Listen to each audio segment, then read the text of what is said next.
Hello everyone. Welcome to another live stream with me, 320 Sim Pilot. I hope you're doing very well.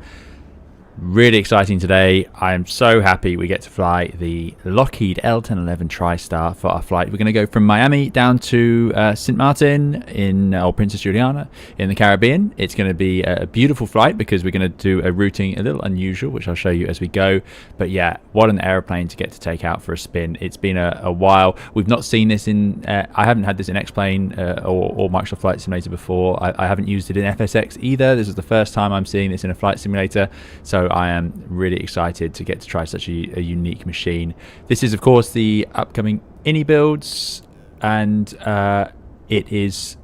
I wasn't sure when it would be released, but it is still not released, so this is still a preview version of it. So yeah, so it's a preview stream, which is a little unusual for my channel, but we do occasionally do it. Oh dear, our ground tug has marched in there. But yeah, we have this aircraft now for available for streaming. So yeah, I hope you're looking forward to it, and I'll be able to answer questions as we go and hopefully have a bit of fun as we go around this routing.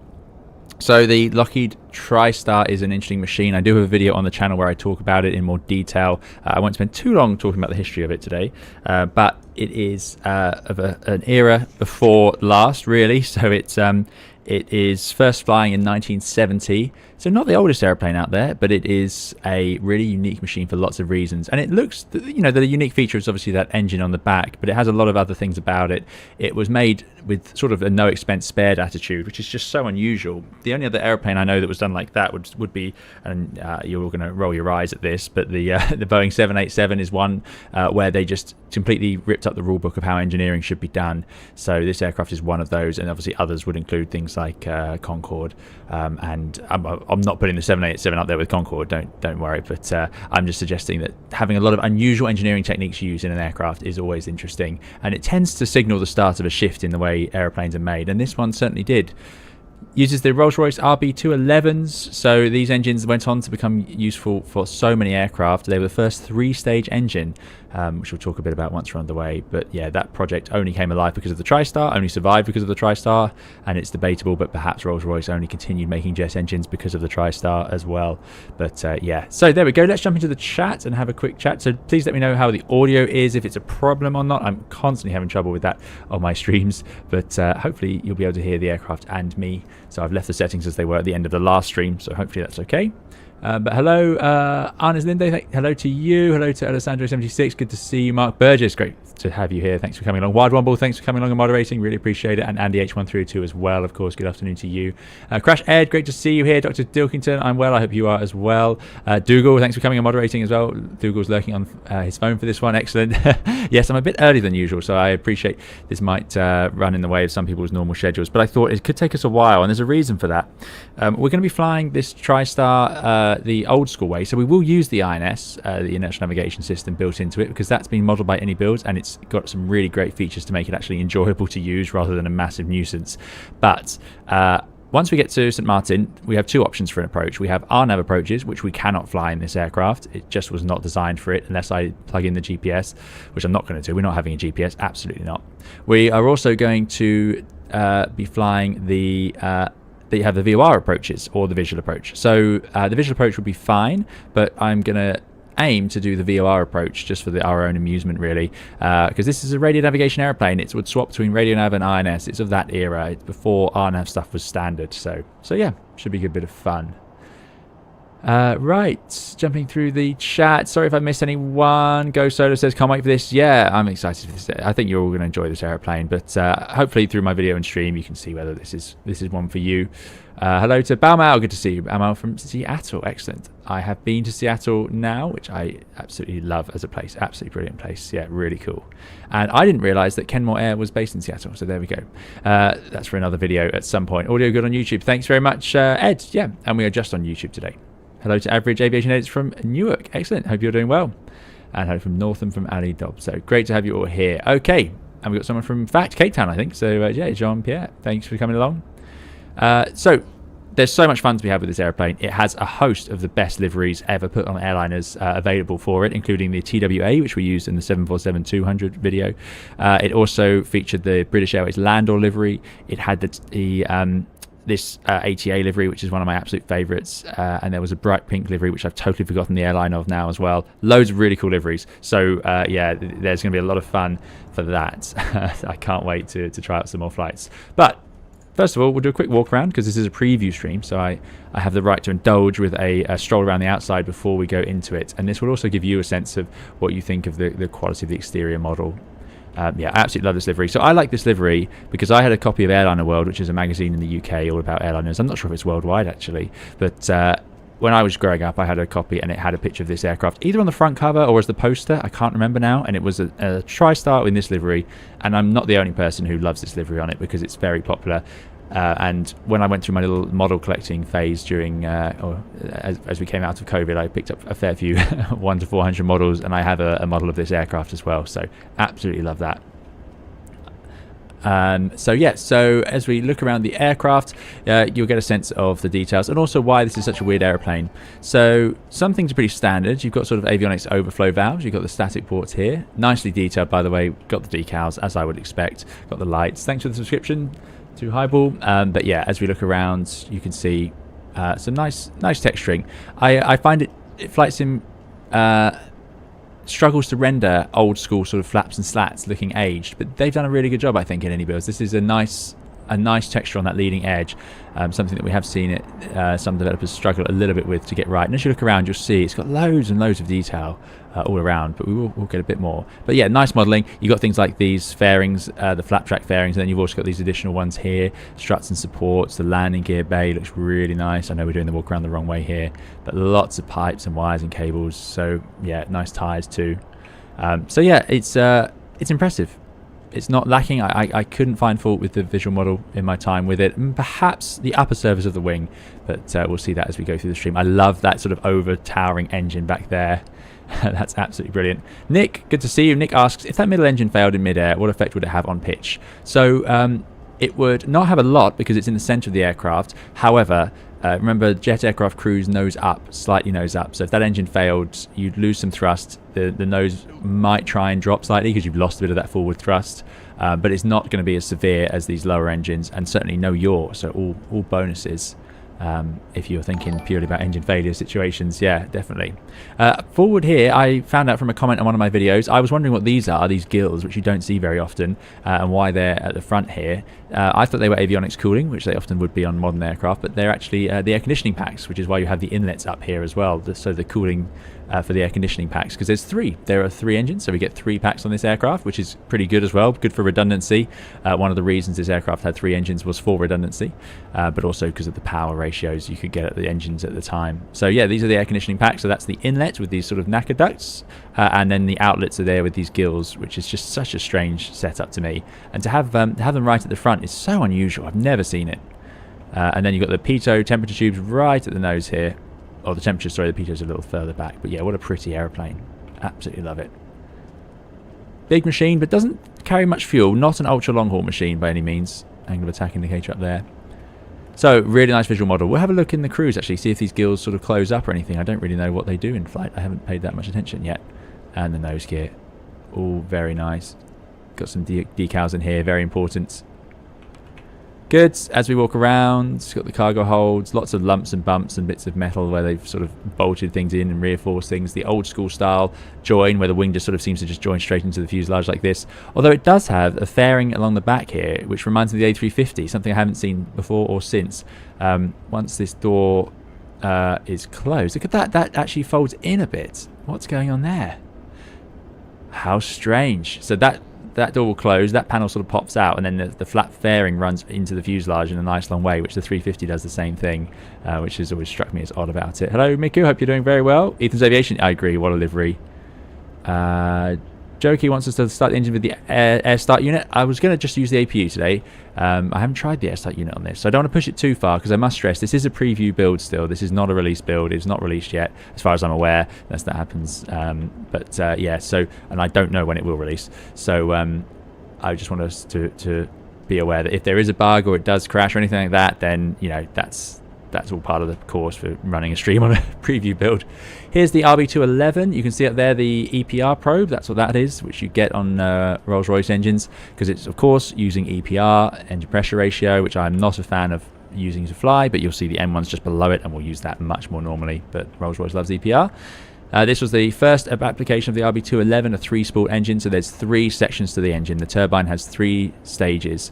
Normally there's 2. So on a GE90, on a 777-300, then you'll have 2 stages, but on a Rolls-Royce you'll typically have 3. And that's because the RB211 was the foundation of so many more engines afterwards. The advantage is the engine is smaller, so you get a smaller fan area, and that is these days not that useful. You'll notice things like the GE90 have absolutely huge fans, so you don't need to have a small engine. But if you look at Rolls-Royce engines compared to their equivalent GEs, like the 777-200, the Rolls-Royce Trent 700, then you've got a smaller engine area because the Trents are 3-stage, so they get more power out of a smaller fan. That was useful in this aircraft because they wanted to tuck the engine up in that tail, in behind that duct, so that's why they did it. That was the innovation that had to happen to make this airplane viable, and it nearly cost the whole project because Rolls-Royce nearly ran out of money trying to do it, and it was an agreement from the US that they could borrow the money to finish that so that this airplane could be built, and it all sort of came together. I have not been able to open the engines for an inspection, no, and we are in the walk-around mode. I have not been able to do that. Not that I'm aware of anyway. There may be a way, but I haven't found it. I haven't done it myself. Nice detailing though on these cargo holds, the way they sort of fold forward and pop out. Yeah, and the bulk hold there. Very standard, and what a chunky tail. I love the tail. So yeah, the S-duct is designed to get air into the engine without losing any pressure. They've managed to basically eliminate all pressure loss from the duct, but that's why it's so long. It has to start here and let the air gently change course towards the engine, which is just a small engine tucked in just this little bit here. It's quite amazing design. Really amazing. It's just such a unique look. Loads of things going on down here because, of course, the APU, which is also back here, is tucked away in the lower levels, the belly of the airplane, because it couldn't fit in the tail where we'd normally put it. Love the livery, though. Oh, it looks great. Right, I think that's enough strolling around the outside. It's time we jump in and we get this thing powered up. And you'll have to forgive me because there is a lot to do and a lot to get right on this aircraft. Now, I do not know when this aircraft will release, I'm afraid. So, first of all, cockpit, cold and dark. We'll do a cold and dark setup. We'll look around the cabin and so on once we are underway. So, yeah, but there is a lovely cabin back there. And I know a lot of you would have seen a lot of this because you've been watching other streams and videos and so on about this. But yeah, flight engineers panel. I'm slowly, very slowly getting my head around this, but it's taking me a while. It is not too easy, but luckily there is a nice autocomplete section over here, and they have the checklists included, which I absolutely love. So we go aircrafts, checklists, pre-flight, and then this is checking a few things. So we need to turn on the radio masters. This is something that's long gone from aircraft these days. So the radio master switches both go on. Gear lever is down. Speed brake handle is forward. Complicated speed brake handle. We're going to talk about that once we're underway as well, and how it's going to help us on the approach. Flaps handle is up. And I figured we'll do this properly today. I have a bit of time. I've started the stream early, so I thought we'll enjoy a real indulgence into what it would be like to use this aircraft. Throttle's closed, in as much as yeah, let's just do it properly. Fuel ignition switch is off. That's these three. They are off. Transponder standby. And I say we'll do it properly right up until I can't find a switch or forget where something is. And then, obviously, I will abandon that policy. Radar, check off. The weather radar, that's going to be the first gotcha for me, because it is not in a normal place. It's over here. There we go. So we are not using that. Where the switch is for it, I don't know. But yeah, that's off. Let's just say that's off. There we go. Battery turn on. So the battery is on this engineering panel. This is the electrical panel. Absolutely ridiculously complicated for loads of reasons. Yeah, it is a nice interior, and you'll see like you've got like wear on the nice right parts of the seats. Again, the visual model I really have no qualms with, and we'll see more as we go around. Just like I say, this is just for you guys to get a sense of this aircraft and whether it's useful for you. Dr. Dilkinen says, I bet the recessed door panel is counterweighting to reduce the load on the mechanism. Would be very Lockheed. Yeah, it could be. So Lockheed, they just went all in on this airplane, and they did loads of things, including adding the first integrated drive generator, IDGs, which we now see on every airliner. They're on the triple, they're on the A320. Yeah, it's just a standard way of doing things. So anyway, what I need to do is find the battery switch, which is over here, and we're going to put that on. And the first bits of the aircraft, the first basics of the power system come to life, and some lights and so on come to life. So that is done. And then standby power arm. Standby power is over here. This is a system that's long gone. I did find the switch for this on the 777, but it's actually hidden on a maintenance panel. It's no longer kept to sort of a normal thing, because of course you need it working when you turn the airplane on. That's armed. Flight engineer panel set. So what I'm going to do now is just get the flight engineer to do that. So you can see what it is. Master switch, GPU, APU. Let me actually make sure we have a GPU plugged in. GPU, please. And that will appear over here as external power. So I have the option just to turn that on myself. But what I'm going to do is get the engineer to do it, because why not? That's what you're going to do when you fly this airplane. So autocomplete. You get some really snarky remarks from this flight engineer, by the way. Some really exasperated or really dry insults. I've done that for you, Captain. Are you happy? That sort of thing. Which I do enjoy. As Andrew says, it doesn't look bad at all for just being a preview. I mean, I wouldn't expect too much to change. This is a late preview, let's be clear. But, yeah, it's... yeah. I've been enjoying it a lot. So the APU is now starting.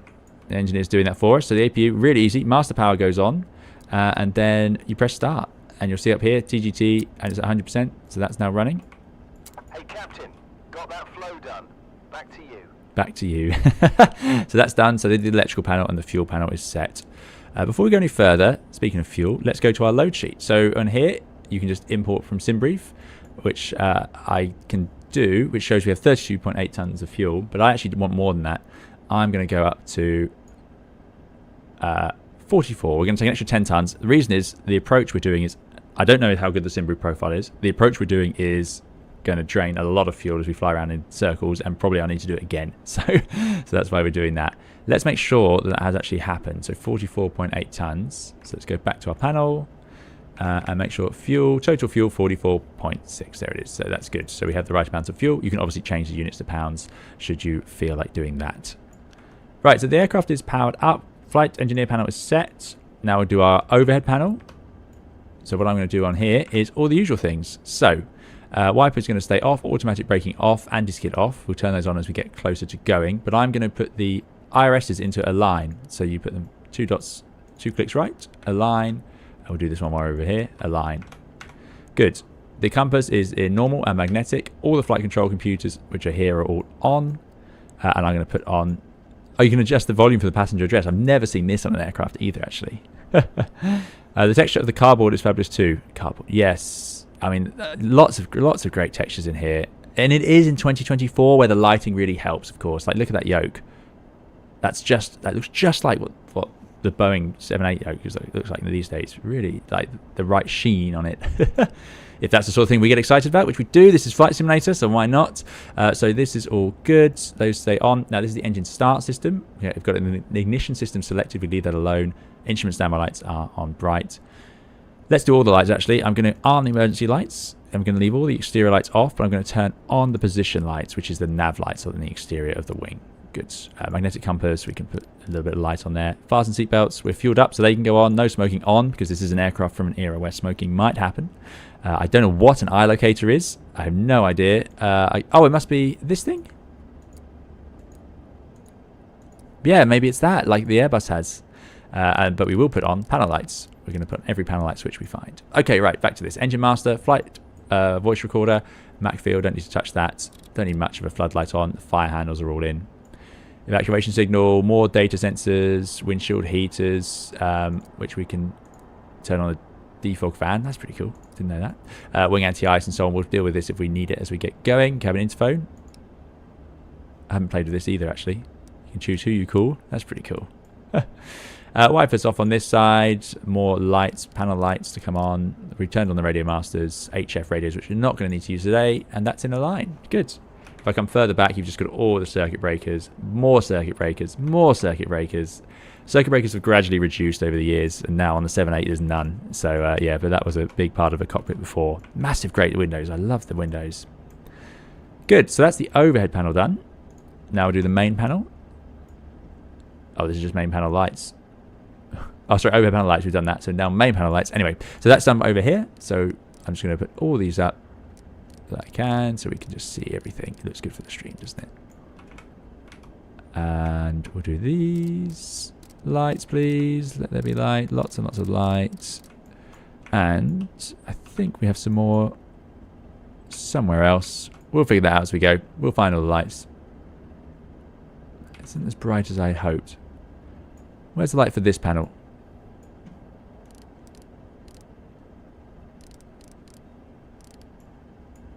Definitely not what I'm doing. We've lit up the main panel down here very nicely. Oh, we can do the flight engineers panel. I know where they are.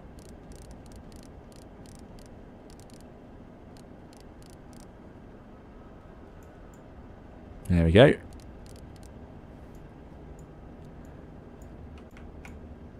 Hi Peter DR, thanks for coming along. I hope you're doing well. Yeah, retro EFB. Yes, we'll see more about this. I should have talked about that. I'm so used to it now already. The paper flight bag, they call it, PFB, as it was in the old days. Now, why can I not get that? Come on, I want some brighter lights. Come on. I want this to be lit up more. There is a way to do that, and I've forgotten how, and that's upsetting me straight away. Is it up here? No. Panel lights? No. Okay, we will work that out later on. Anyway, lights are as required. Sensor console, floodlights. Yes, we've done the floodlights, yeah. So, GPU is connected, external power. Bus type breakers closed because this has been done by the engineer. They've also done the APU start, which is dead easy. And I think they would have turned on some of the fuel pumps. Yes, the fuel pumps are on anyway, so that's absolutely fine. You need fuel pumps, obviously, to feed that APU. One of these will be reducing as it feeds them. And let's just see. Are we on the APU generator? So, ground service APU, external power. So you can move it down to external power. Let's make sure we get this right, or we'll just absolutely kill the whole airplane, which I don't want to do. So over here we can turn on the bleed air for the APU, which goes in here. And if I open the isolation valve, open a cross bleeds, and then we can have a pack running. And now the cabin will get some airflow, which is nice. You'll see the cabin depressurize or descend slightly as the air floods in, so that's pretty cool. So that's all done. Right, now power. Let's get this right. I'm avoiding doing it because I'm scared. Ground service APU. Close.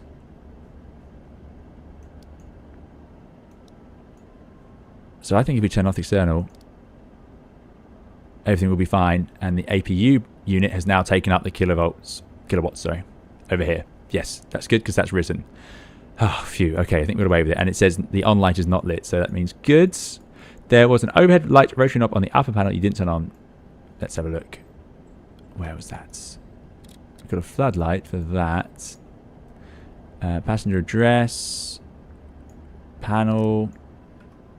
I definitely turned it on for the video I did. Anyway, we will work that out. It will all become apparent, I'm sure. Good. Right, so we've got ourselves now on the APU power. We're not using the GPU. We're using our own packs, so that's fine. And actually, what's quite nice is you can't, and we set the INSs to align, so that's our nav system. You can't actually get this too wrong because you can just, if you do get worried, you can just go to this autocomplete and get the engineer to fiddle around and do the next bit. So, you know, it's not too difficult. Next, we've done the electrical generators, set the QNH. Let's do that.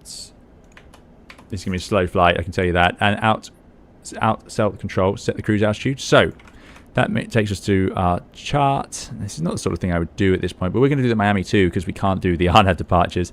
We're actually going to take off and go straight to Victor Kilo Zulu, which is straight ahead, slight right, and then on to our route. But stop altitude on this one. Jet aircraft search 250 as rapidly as feasible until reaching 10,000 unless requested by ATC to do otherwise. Unmarked balloon cable up to 14,000 and balloon cable to 14,000 feet. That's pretty high. Anyway, so we're going to go with 10,000 feet as our stop altitude. Let's just put that in here now. Now this is a bit of a drag, this switch. I wish it was it would jump a bit quicker than it does.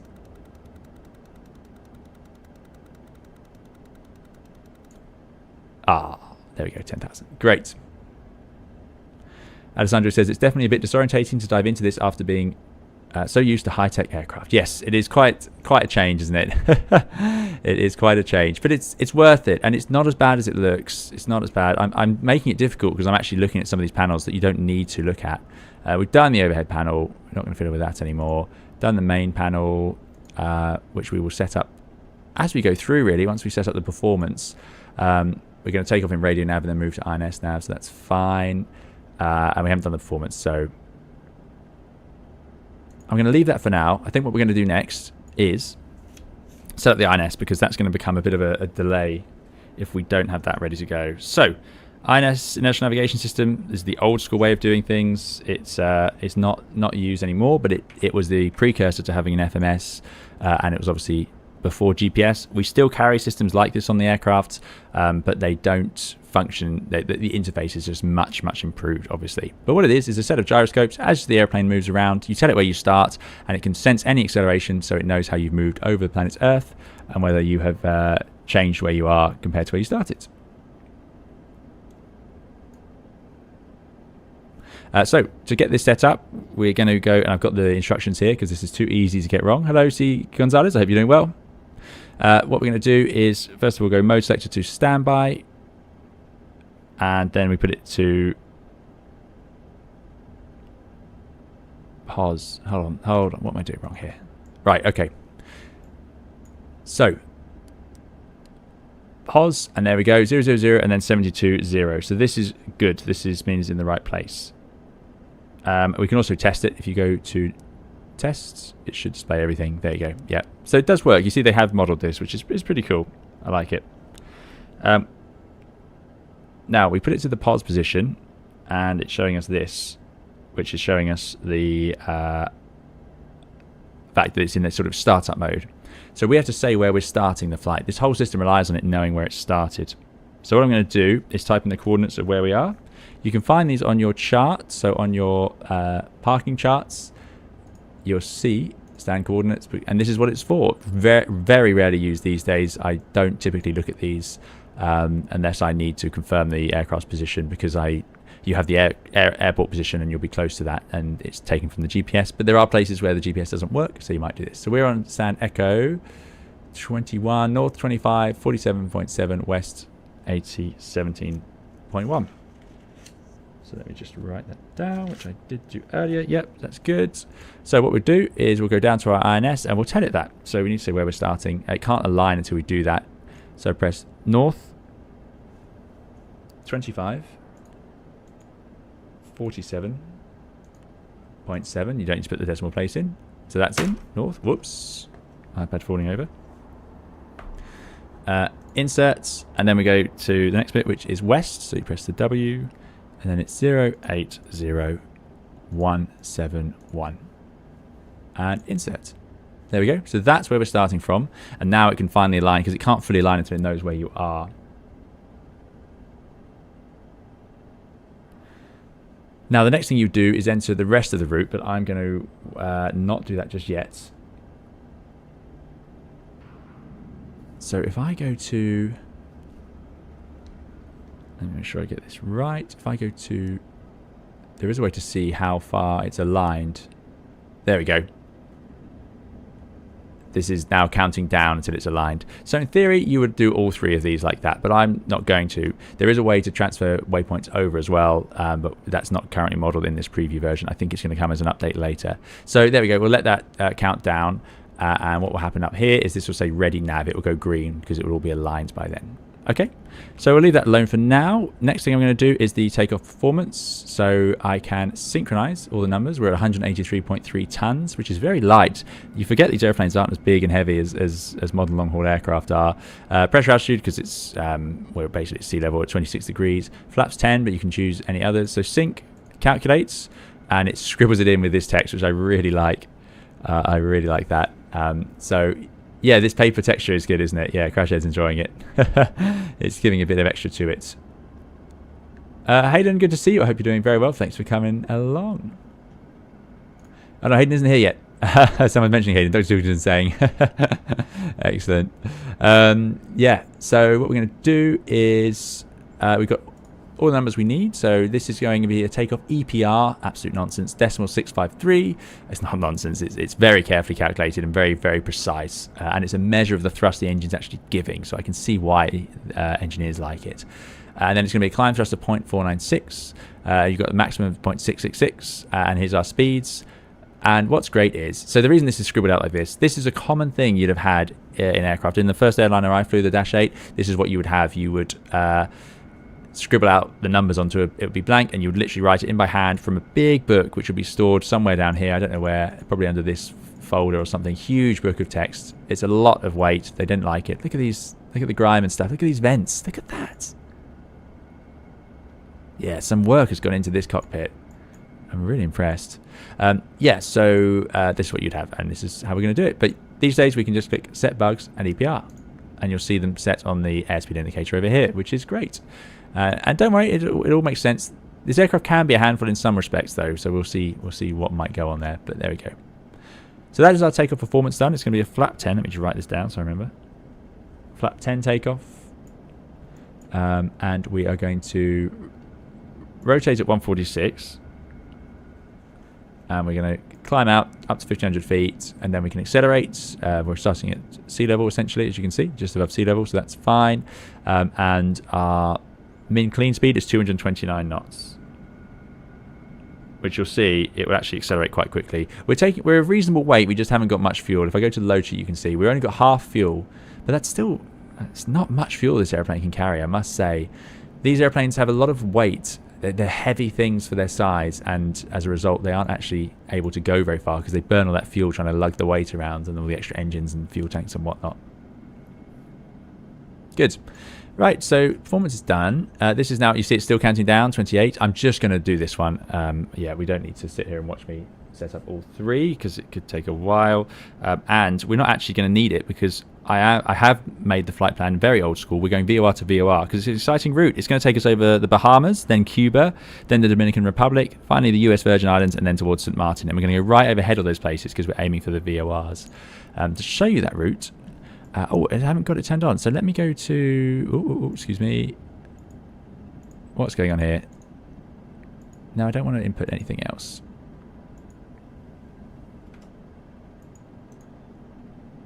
Oh, this is bad. I've locked myself out of the of the airplane. Think. How do we normally fix a problem like this? It's not working.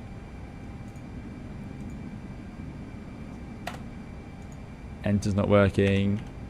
Typing's not working. Escape isn't working.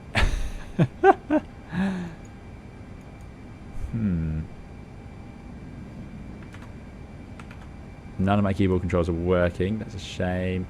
None of my joystick controls are working. Oh, tabs. Yeah.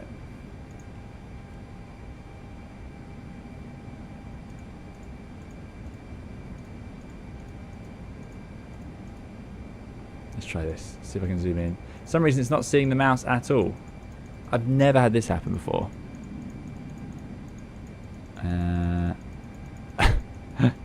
Just desperately hoping that will work. I literally can't even press escape. It's quite impressive.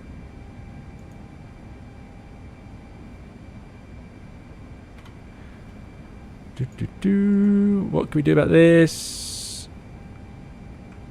We can try Task Manager. But then I can click back into the game, but it just does exactly the same thing. Someone saw the mouse. What did I click? Just try zooming all the way in till we can't miss it. You can see the pixels on the paper EFB. Oh, don't do this to us. Why has this happened? It was going so well. And like I said, I didn't run into this problem before. Can I click on anything else in the cockpit? Can I walk around? Can't do anything. Can't run my shortcuts. Can't change the view. Can't do the middle mouse. No, that's not working either. It lets me zoom.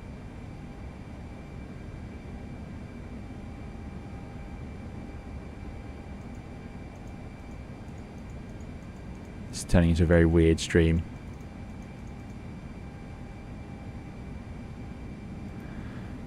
Oh no.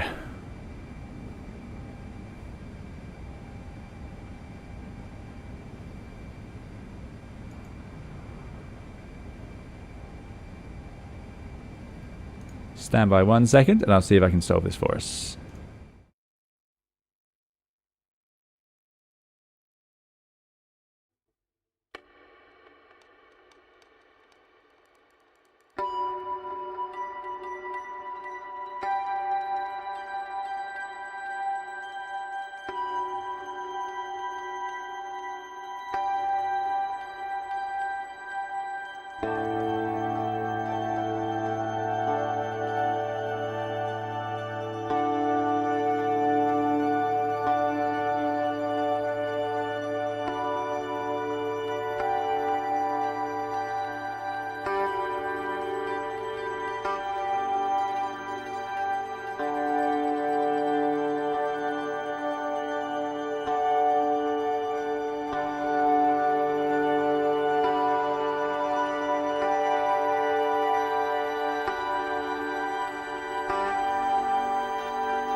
Hello, hello. Sorry about that, everyone. Yeah, I could not wake it up. Like I say, not seen that before. But what we do get to do now, for a bit of a laugh, is we've loaded in with the lounge, which gives us this extra sort of bump down here. I don't know what the difference is, but yeah, there we go. So let's hop in.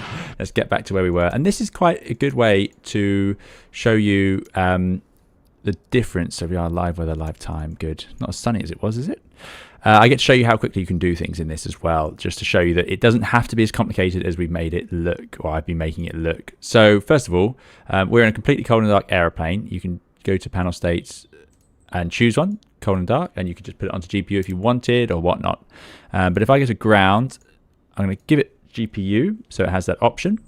And we don't need to worry too much about the doors, but we can put them back where they were. We can plug in the jetway, door one left.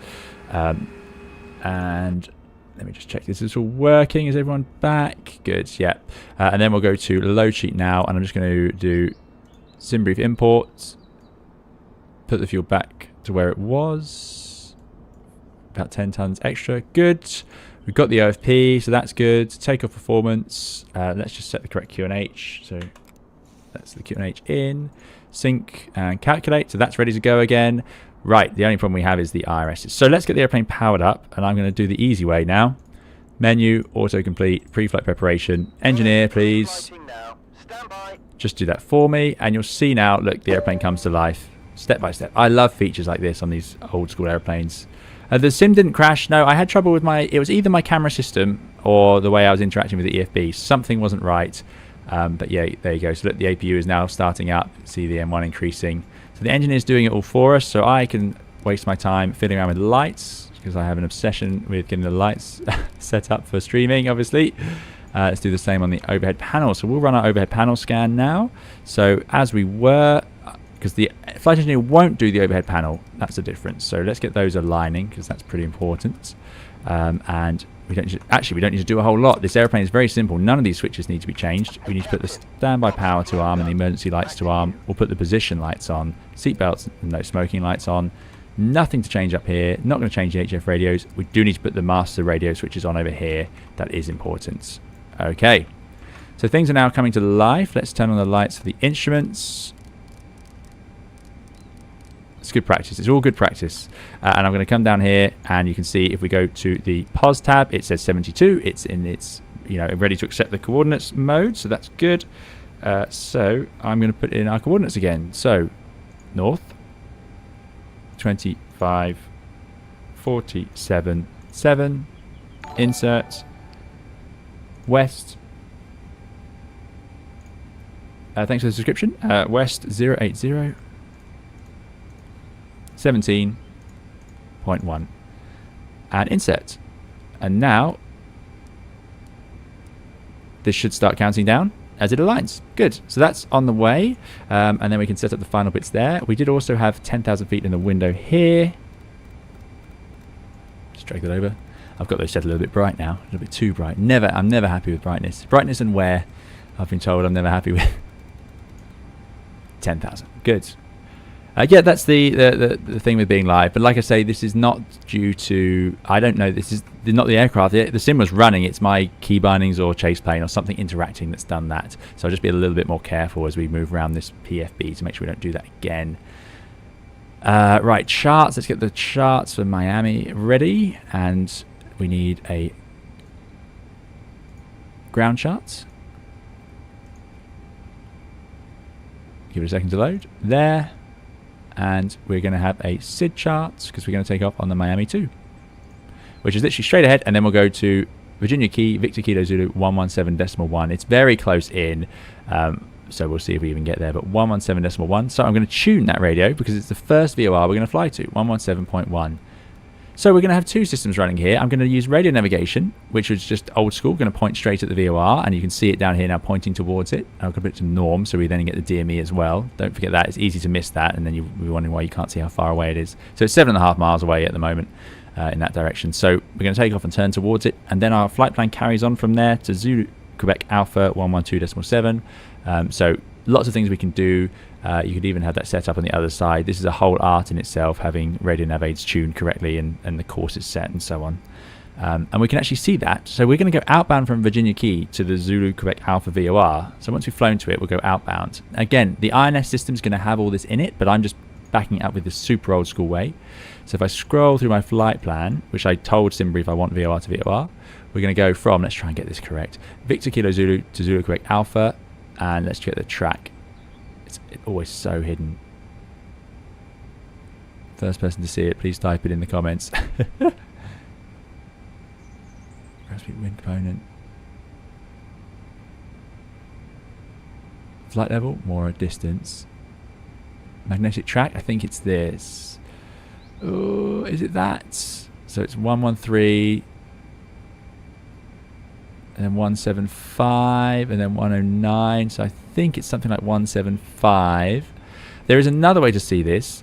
If I go menu, aircraft, we have a map display screen. You can turn that on, and once we import everything, it will actually appear down here, which is a cool thing, which they do claim was fitted to real aircraft, so that's pretty cool. You can also, by the way, get rid of the INS, or you can have it just do the GPS, or you can have INS plus GPS. I'm not going to do that now, but it would put a GPS unit up here, which was another way this aircraft was flown around.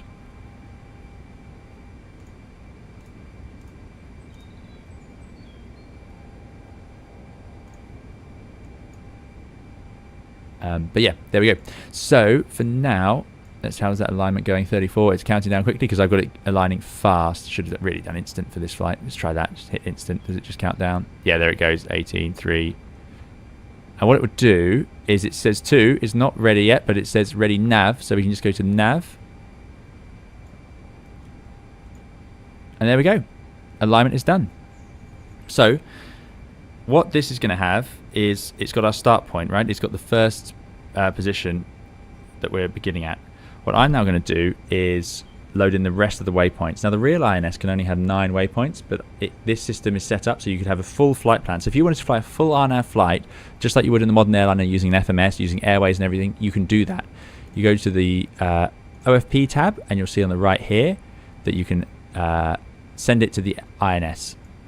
Now the alternative is you go through and you go to waypoints and then you select each waypoint, and we got starting at waypoint 0. But if I go to waypoint 1, you can see there's no coordinates. So you would then type in those coordinates just like we did for the start, 2, 3, and you do that all the way up to 9. Tedious and long-winded, but it's available.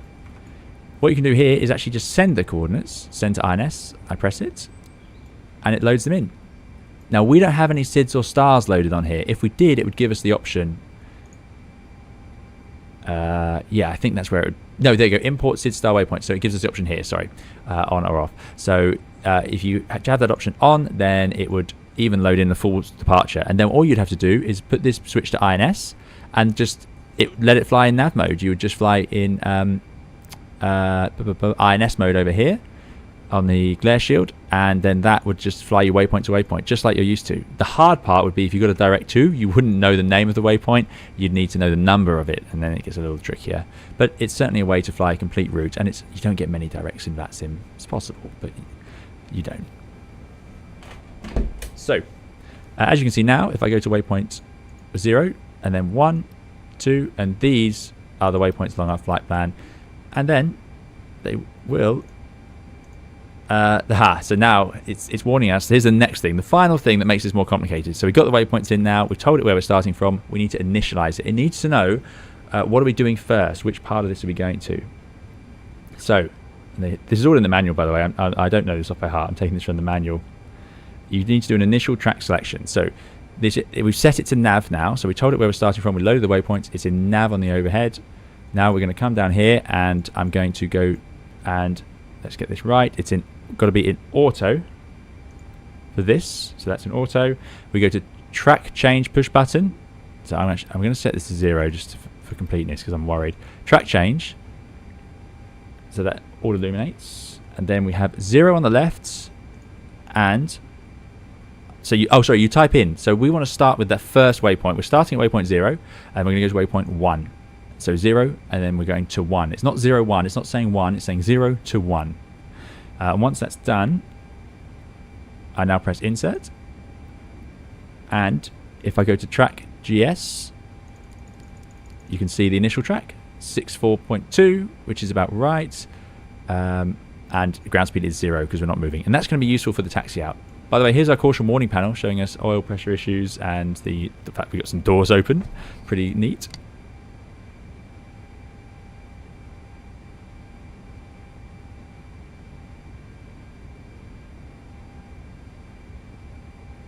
Yeah, so there we go. So that is all set, and if I want to now finally choose the VOR route, like I say, I put this to radio, and we could just do it using old school HSI. So I'll talk more as we go. Otherwise, I could spend all day sitting here sort of going around in circles trying to explain all that. But the initial course, if we look at the charts, what's it going to be? We're going to go head straight out, and then it's a right turn. It's 114 outbound, isn't it? So let's put in 114 as our initial course. Again, these dials are pretty tedious to use as well. How's the autopilot been? It's not perfect. Yeah, I don't know whether that's realistic or not, but it's not perfect. You'll find that the autopilot in this aircraft can be fiddly, and we'll probably see that at some point as we go. But it's always usable. You might need to just retell it things. And I'm not being funny. I don't know whether it's bugs in this aircraft or this build or not, but I have honestly seen similarly bizarre behavior from real autopilots. So nothing's immune. Let's see. We'll see how we do today, though. I might have to take that back.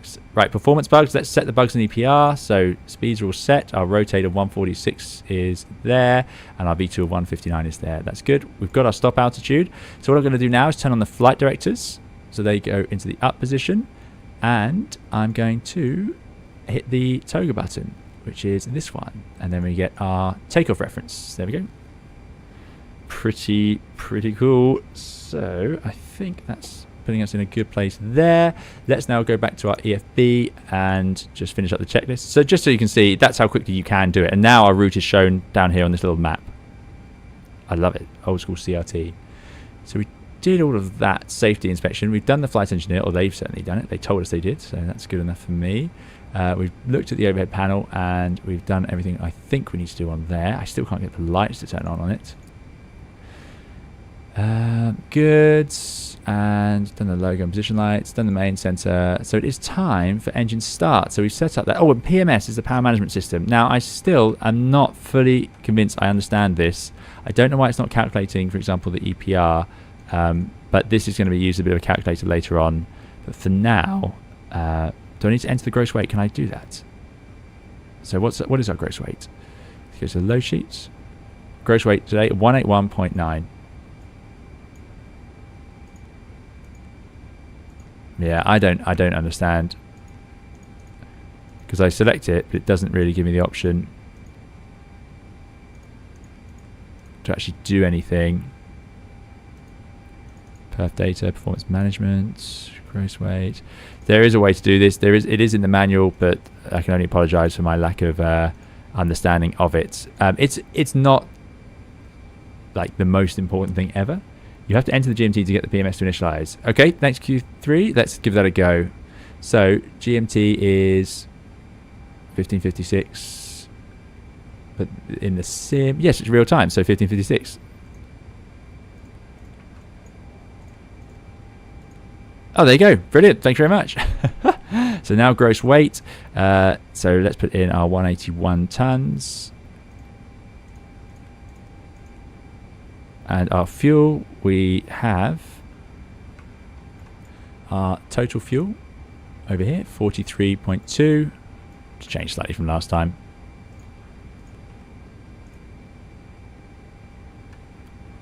Is there a decimal place hidden away? Let's just do 40. Oh, I see. Okay. 43.2. Static air temperature. What is the temperature here today, actually? That's a great question. TAT is showing it as 26 degrees. And there you go. And now it can generate an EPR 6.632 for takeoff. Does that match 0.653? It's a little lower, but there we go. But this will now hopefully give us a cruise, and then we can set up a top of descent, but it should give us correct EPRs as we climb. Thanks very much. Excellent. Right, so that is done. So the PMS is done. Parking brake, let's just check that is on, which is here. It's really old school, like pull, handle. Radios we've set up. ADF we set up. Transponder is, yeah, we need to set, that's in. We haven't got a controller today. That's in wanted us to squawk. 7474. Oh, it's one of these, so you get to watch me struggle through.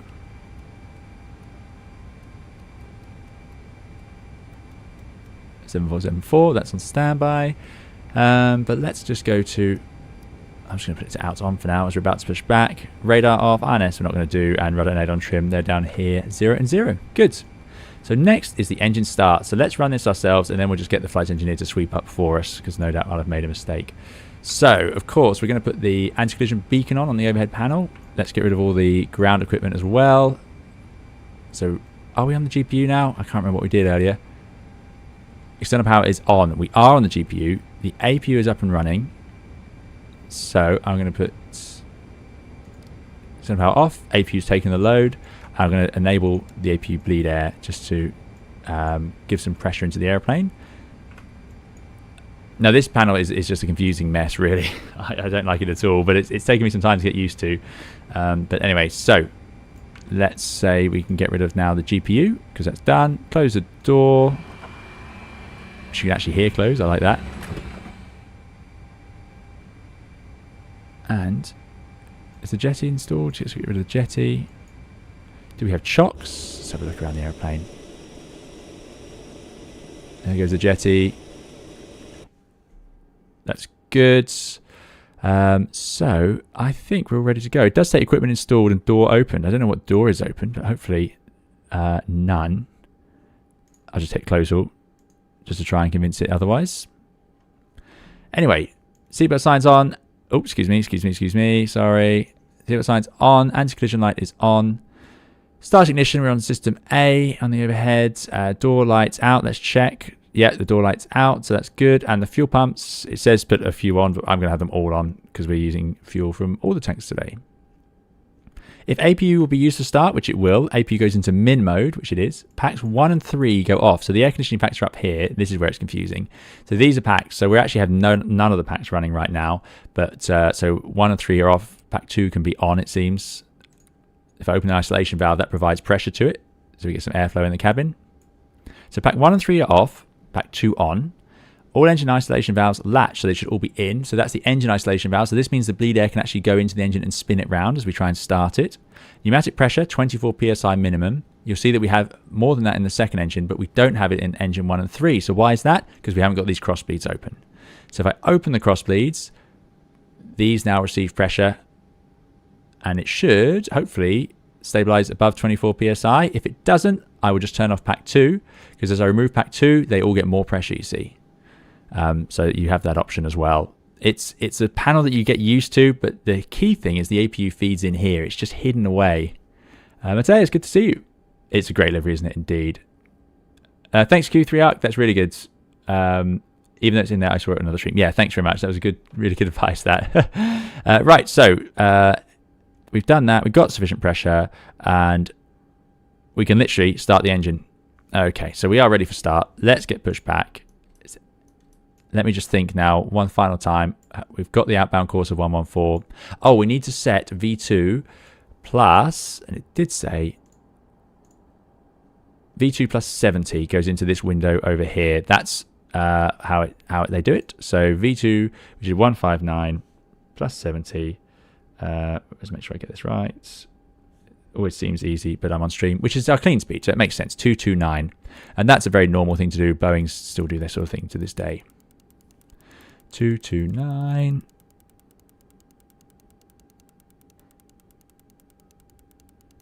what I'm going to do, because we've been going an hour, and I'm sorry we haven't gone anywhere yet, but obvious mishaps can happen. So we've got our speed set. We got our outbound course. It's on radio mode, so we will go outbound on this course towards the VOR, which is 7.5 miles away. And from there, we can actually swap over to INS and then just back it up with our radio navigation. We've got the QNH of 1024 set. We've got the toga buttons pressed because we're going to stop at 10,000 feet. We're not using any auto throttle for now or any other autopilot modes. And you can see here, it does actually say takeoff. It's in takeoff mode. So that's really good. Doing maths live sucks as Q3 out. Yes, I agree. Heading bug, let's set that. We're taking off from 08 right. So I'm going to put that around to 080 just as something sensible. So when we get in the air, I can actually just press heading and let that take the strain and then start flying the departure for me. but it's not going to fly the full departure, remember. It's going to just fly to waypoints if you loaded them. We don't have a SID loaded in because I didn't have SID in my flight plan. If you did a SimBrief flight plan with a full RNAV normal thing, then it would just have it in there. It's really clever.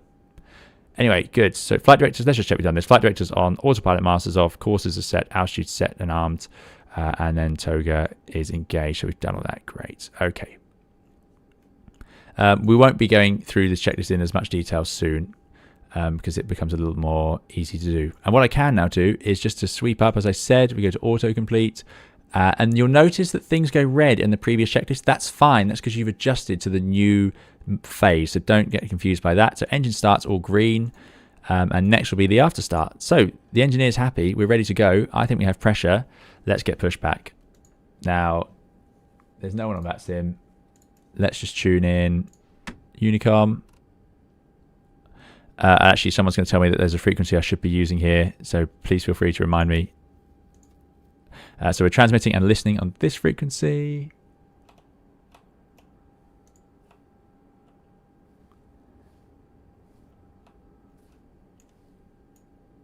Except we're not. So what's going on there? Why am I not transmitting? Hold on.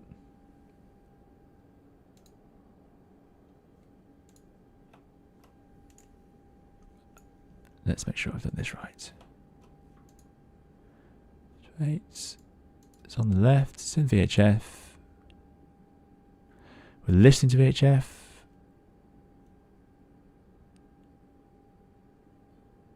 What am I doing wrong?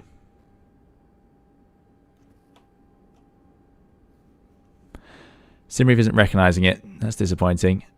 There's no one online either. Performance, you'll see, it's actually been a little bit better than my first video with it. I'm not sure why that is. But yeah, we may have to abandon that sim here. I'm not able to transmit at the moment. So let's just see if we can get that to work. Anyway, time to push back. There does have a pushback in it as well. So let's just think. We've got throttles are idle. We've got the beacon on. We've got the passenger signs on. We've got the windows all closed. The doors are all closed outside, although it doesn't think so. So I actually have a funny feeling this might not work. But anyway, we can just say pushback. And the tug will connect. So is anyone flying along with us today? Because if they're not, we might just abandon that sim.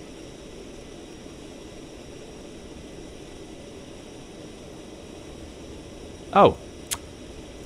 I'll tell you why. You need to actually connect to that sim. There we go. There is other traffic here. 1183. Thank you very much. Right, figured that one out. The airplane was absolutely fine. It was me having not reconnected after we restarted. Oh dear, streaming, eh? Who'd do it? 1183. Okay. There's still no controller here, so I will just announce what we're doing. Miami traffic, Amtran 1011, pushing back from Echo 18 onto Papa. Okay, so we're going to push back. I'll release the brake. And this is what I thought was going to happen. Make sure the brakes are definitely off.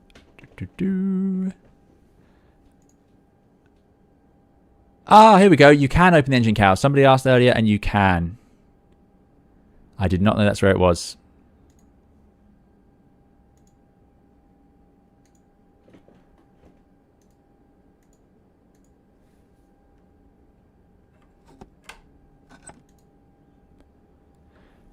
What am I doing wrong on this? Ramp track. Have we got a track out there? We've got a track on the wing.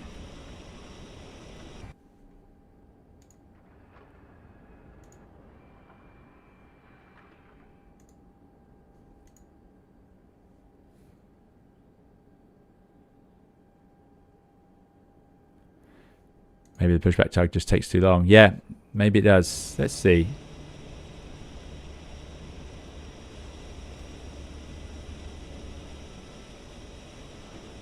It did eventually work. I did have this trouble recording my video actually, so it's like creeping towards pain. Yeah, maybe that's it. Give it just a moment to think about it. That truck's sort of backing away over there. Maybe that's conflicting with it. Unfortunately, I don't know when the TriStar will release, I'm afraid.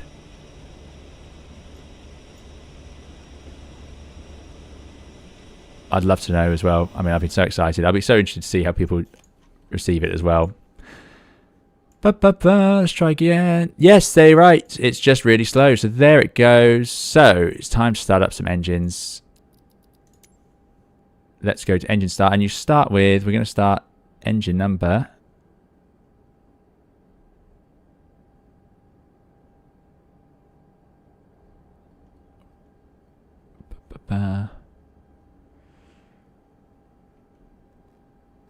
Engine number 2. We're going to start with the middle engine. So let's do it. Fingers crossed this works, everyone. So middle engine, you come up to the overhead panel, start valve, push, and we should see the N3 down here. Remember, 3 stages. Start spinning, so that's a good sign. It would also go valve open. And what's happening now is that APU bleed air is coming in here through this valve. Oh, sorry, it's going up, and then it's going into the engine here and spinning it around to the start valve. So once we get to 20% N3, which we have, I flick this on, then I should see a fuel flow, which I do, and then we should start seeing the TGT rise.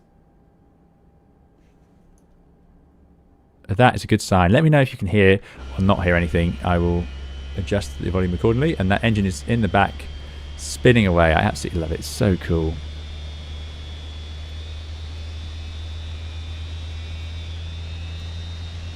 So we can just do a straight push brake, actually. Look how awful the default airports are. I mean, honestly. So that will stabilize. The TGT will start to reduce as the engine completes its start. And the overhead panel, the valve closes. So now we're going to start engine number 3. So we've got to make sure we still have pressure over there. So we do. We have loads of pressure because I've got this valve open. You could actually close that valve, the isolation valve. And now it's just using the APU. Otherwise, you're using sort of cross-bleed pressure, I suppose. So that's probably, if we read this checklist a little more carefully, because all isolation valves latched in, we've got the pressure, done that. So now we're starting, close the engine 2 isolation valve, unlatch. So that's what I've done. So I guessed right. Cross-bleed valves open. So now we're providing pressure to the other engines. We've got the fuel pumps on, and we're just going to start these engines. So it's all about just making sure you got that pressure. So let's start engine number 3, push. I don't know where we're going now, so I'm going to stop that pushback. Stop. It's actually done quite a good one. Parking brake is set, so they can disconnect. And thankfully, this N3 is rising. SIDS and stars would have been flown using VORs in the day exactly right. So if you look in some airports, there's 20%, put the fuel on. If you look in some airports, it's still the case. Oh, the sound's got louder. There we go. Why have I lost my chase plane?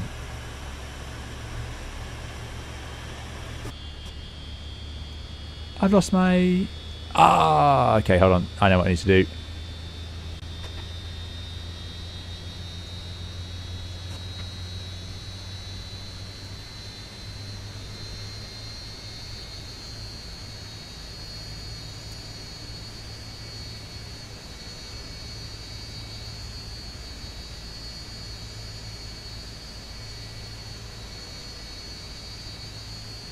Oh, I set up wing views yesterday, and what I've done is, because I swapped to the wrong variant when we restarted, I've lost those now. Okay, there we go. And let's start up engine number 1 while I think about how to... Oh, there we go.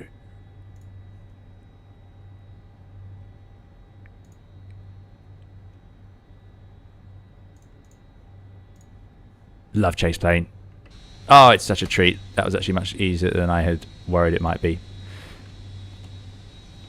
Oh, and I need to just add a shortcut to that as well.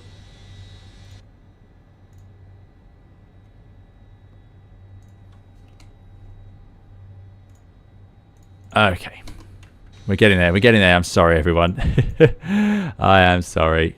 Right. And finally, we're going to start the engine number 1. So, somebody there said, I read that it was common for pilots to start number 2 on the APU, then cross-bleed start the other 2 engines. What's the reason for that? I really don't know. That's not common these days. The reason we don't do cross-bleed starts is because you normally have to rev the other engine to provide enough pressure to the bleed system, whereas the APU can just supply it on its own. So that's why that's unusual. However, there may have been a reason. Perhaps the APU was a bit weak, or perhaps there was something else going on.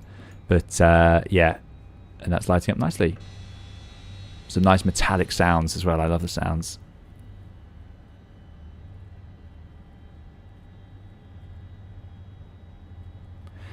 But yeah, so they would previously fly around using SIDS and stars, but it would be radio navigation. So if you look at some airports, London Heathrow still has those on their charts. You can still do it. I took a bit of a risk today. I thought, well, we'll go Miami, because America has a lot of departures that, like the Miami 2 we're doing today, which are just straight out. So while we're here, actually, I'm going to put the other two IRSs to at mode. That way, they are still useful to us, even if they aren't going to be used for navigation. Right, those three engines have started. Look at that. And what we can do now is just go through the after start. Now this is cheating slightly. I think we can do a bit of this on ourselves. So let's us open up the AFB. So we started the engines, all done. If APU air was start, APU generator breaker trip. So we need to get rid of the APU generator. So I'm going to check first of all that the engines are on, which they are, and they're all taking a very small amount of strain. Now that doesn't work, so let's close that one. That doesn't work either. Oh, I don't want to get this wrong at this stage. Why is that not working?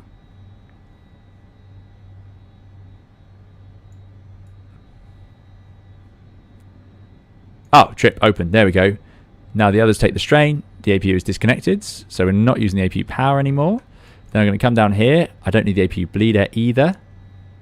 And then I can press stop, because I don't need the APU. It's not giving us energy. It's not giving us air. That can turn off. It does take a while. It runs through a cool down process, so that will eventually turn off. So that's all good. Then after start, all engine high pressure latched. High pressure, what is it talking about? These ones. Yes, those are on. That's good. All engine isolation valves latched, so we have those open. So now they are providing bleed air into the system.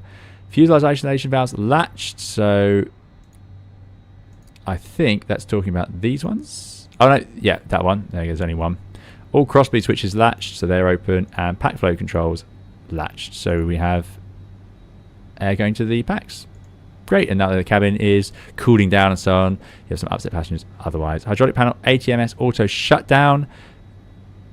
Sorry, ATMS shutdown, so that should now go to auto. Auto and auto for the hydraulic levels. Sorry, for the hydraulic pressure. We can turn on the galley power, which was lower down. Engine generator closed, so these should be closed, which they are. And I love that this highlights it. It works really nicely. And these should be closed as well. So now they're providing electrical power. There we go.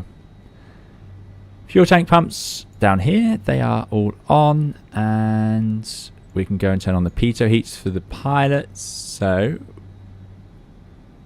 pitot heat, Captain FO. Oh, actually, they were already on. So there we go. Don't worry about that. Kiwi Sailor, thanks very much. Sorry it's taken us so long, but thank you for the super chat. Really appreciate it. 349 New Zealand does. Really appreciate it. Off to work now, but enjoy the flight. Thanks, Kiwi Sailor. Hopefully you can catch up later if you like. Alpha probe heat on. See, these are all actually on anyway. You have to press them to turn them off. So it's quite a modern design. If they were to be left on, you can see that they're all on. They would be, if you press them. Oh, actually, I think that's, maybe you do need to press these ones. There we go. Good. Latch all. Engine anti-ice not required. Engine ignition set to both for takeoff. So at the moment it's on system A. We'll go to B. Sorry, to both. Stabilizer trim set for takeoff. So the trim setting, as ever, is in here. 3.59. It's always set to 0 to start with, so you must watch out. It's nowhere near the takeoff range. It runs very quickly though, very quickly. 3.59. Remember, this stabilizer is another unique thing about this aeroplane, and apologies again if you can't hear on the exterior view, let me know. But as you look, if I move the flight controls, the whole stabilizer moves. It's a very different design, very strange. But anyway, 3.59. That's one of the reasons the trimmer can run so quickly. Speed brakes check, so you would just cycle them. So there's our speed brakes, and you check on here that they come up. Very responsive and very quick. And then the flaps for takeoff. Flaps We're getting 4. flaps 10. Flaps 10. And flight controls, check. There we go. Now the flaps are out. Those speed brakes are working a little better. And then we can run the flight controls.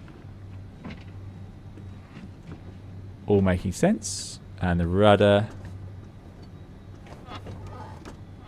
Love the creaking noises as well. Basically flying on the M3 motorway. Yeah. Yeah, there's the there we go. Now that's...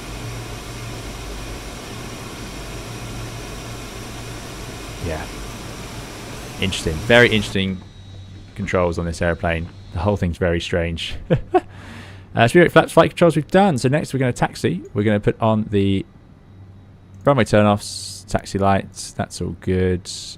And I'm going to release the brakes and then taxi nice and slowly. Remember, we have this set to ground speed, so I can see my ground speed there. It's already 1.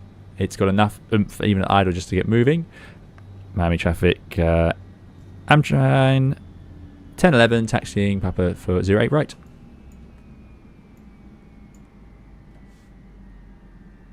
Okay, and all the engines have shut down.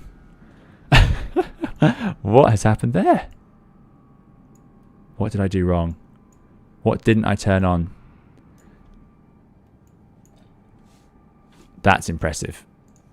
How did I do a whole video with this airplane and then I managed this? So panel states.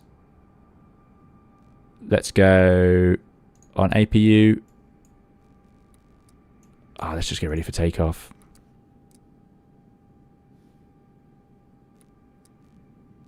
Yeah, that flight control indicator is well hidden down there. What did I do? Someone will be able to see it. Someone will see what I did wrong. But why the engines were shut down, I'm not sure.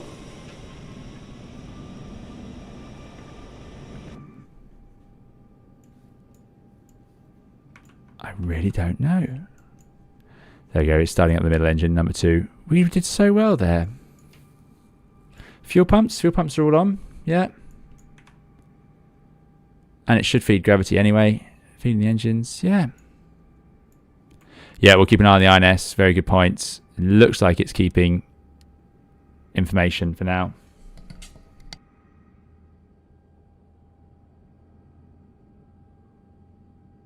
Just bizarre. This is the life of a flight simmer. This is why we try and work this stuff out. I'm disappointed because I've flown this plane several times and not had this happen. So I don't know what I did wrong, but it is another example of the IniBuilds system. So look, it's actually starting the engines.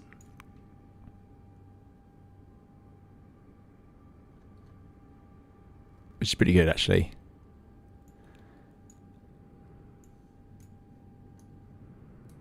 And remember, it is a preview build, so there is always a chance it was a bug. But, yeah. Come on, let's start engine 1. Let's go, let's go. So they would be off now. So let's do this properly. We want 20%.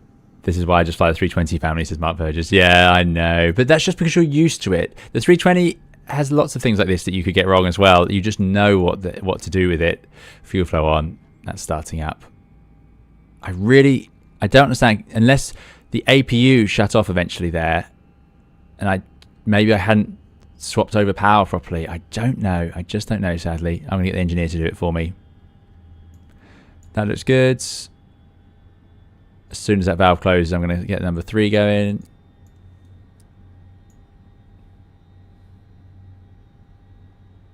Piano Learner says, flew on the RAF TriStar. That's pretty cool. All seats face backwards. Did they really? All of them? Wow. Well, it looks good because our PMS and our INS have kept their information, so that's at least something. We didn't lose all electrical power, you see, so I don't understand how the engines were shut down. It could have been a shortcut on the keyboard. It could be something locked into my hardware somewhere. You know, this is always the problem, isn't it? I hope that airplane isn't waiting for us to get out of the way. No, they've gone out that way. Smart move.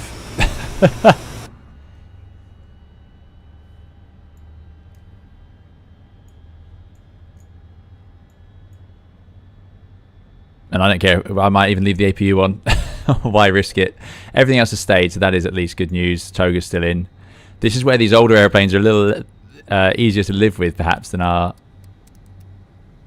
Oh, there you go. Look, automatic braking being set. Why has that gone to max?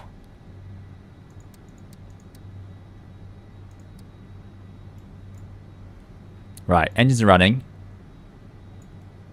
Autocomplete. After start. Going through after start flow, 1 moment. Yes, please.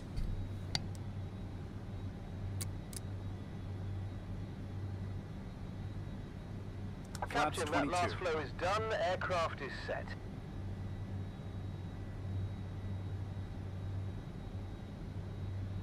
Flaps 10. Flaps 10.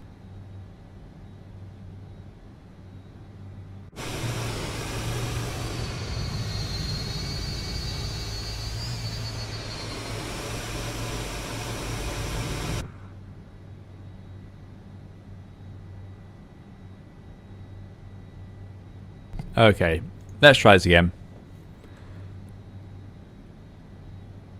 Was the GPU still connected? We're here, we're going to head out, and we're going to go right on Papa. So the sort of the inner of the two. Which is this one here, yeah. So first right, effectively.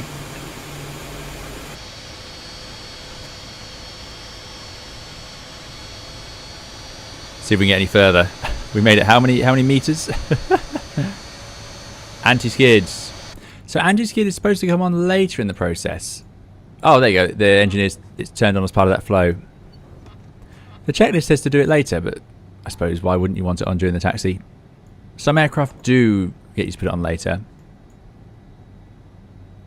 In my video, you'll see that I actually didn't put it on at all. Totally forgot about it. Anyway, there we go. We finally get to enjoy this beautiful machine. And again, look at that stabilizer. How bizarre, hey? So all it does is it uses the elevator at the back to adjust the stabilizer. And the beacon light. The beacon's on, anti-coal. It's just the lighting in Microsoft Flight Simulator 24 can make it hard to see them. I think they're on. Yes, they're on. You can see the two on the bottom just about blinking away.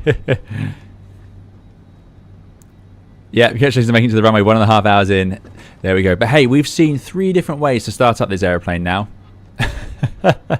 What did I do wrong? I'm so disappointed. I worked so hard to be ready for this. But that is the life of streaming. Thankfully, we've seen how good the panel states are and how good that flight engineer is. Captain Sticky Rice, good to see you. Thanks for coming along. Right. Takeoff then is a pretty manual process, I'm afraid. We are going to, I suppose, I wonder if I was to push, it's going to go to EPR 6.32, but we want to go to 6.53, so I'm just going to push the throttles forward and set the thrust myself. And then we're going to rotate at our speed of 146 and then pitch up to 15 degrees or sort of roughly onto the flight directors, positive rate, gear up. And then once we get through 1,500 feet, which is 1,500 feet on the altimeter today because we're at sea level, we can lower the nose and accelerate the aircraft. Pretty shortly after that, we're going to make our right turn. And if I go to INS, you'll see that it actually already has, it's got the right course to go to that VOR already tuned in. So we could literally just put it into INS and it will track along the flight plan. Or we can do it in radio. So let's start with, let's do radio, why not? Mr. Anderson himself, thank you so much for the $4.99 super chat, really appreciate it. Mr. Anderson says, love seeing more classic aircraft with inertial and radio navigation. Your videos are always highly informative and fun. Thanks for the live broadcast. You're very welcome. I'm sorry this has been a bit of an agony to get out to the runway today, but thank you so much for the super chat. Thanks for supporting the channel and thanks for coming along. Right, let's get this correct. 08 right, yep, so it's up here and it's this runway here. So we finally have done, oh, and the ground speed, yes. So if you look here, we're doing 17, no we're not, let's go to track GS, we're doing 12 knots, there we go. So lineup checklist, anti-skid, there you go. So anti-skid then goes on, auto brake goes to takeoff. Strobe lights, let's put those on. Landing lights can all go on as well. Continuous ignition turned on. That's on over there. Yeah, so that automated system, oh, because we said ready for takeoff, that's why it's done it. So it's done all of these things for us. Continuous ignition, we've got the temperature probe heats and the transponder TRA and the radar is all on. Next is the takeoff. So takeoff will be, we've got our mode, so we're just going to stabilize the engines, then set the thrust ourselves. Engine 2 fail light monitor. So that's weird. I wonder why they're worried. Maybe because you wouldn't notice engine 2 failing on takeoff because you wouldn't feel the swing. The big giveaway for us in commercial aircraft these days is that you get a swing of the airplane, but you wouldn't get that on this. So you would just lose power and you wouldn't realize you needed to do something about it, I suppose. How interesting. I wonder where the engine 2 fail light is. Don't know.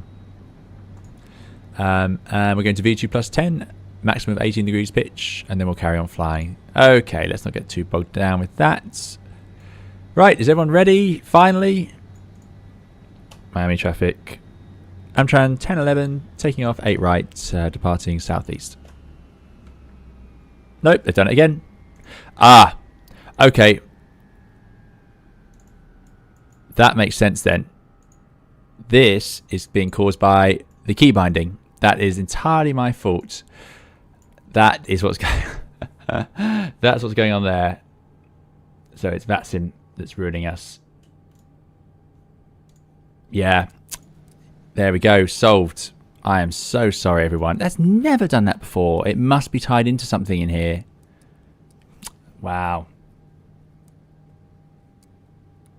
Does selecting INS navigation feed true heading to the HSI, as I saw the heading change on the HSI when INS selected? So if I go to INS, what it does is it changes the course bar. So in INS mode, oh, you're right, the heading's changed as well. Perhaps it does. I really don't know, I'm afraid. I've not used an INS system before. Right, we will have to disconnect from VATSIM. I think we're on our own, but the main problem here is I'm just causing more problems with it right from the start of this stream. So let's get rid of VATSIM. Sorry, there's no controllers on our route anyway, I don't think. And if there was anyone getting online, I do apologise. We've got the number 2 engine, ironically, is the only one that stayed alive for us. Number 1 engine coming to life. Ah, yeah. So that's not a bug at all. That's purely my key bindings. Maybe the engineers are sabotaging us. Yeah, indeed.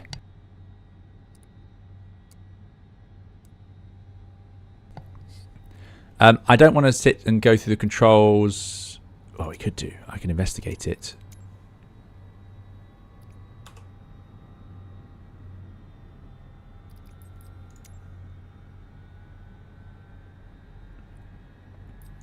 Because I'm curious now.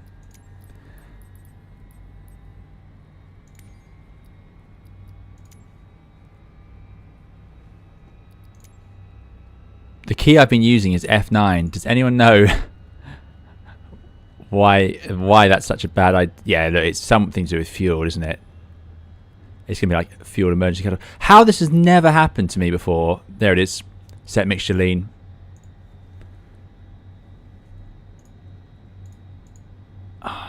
Yeah.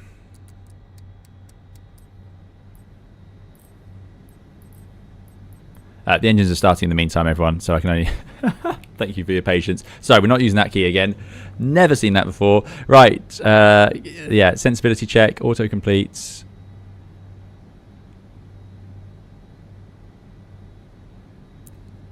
Let's just do the after starts again. Roger, doing those now.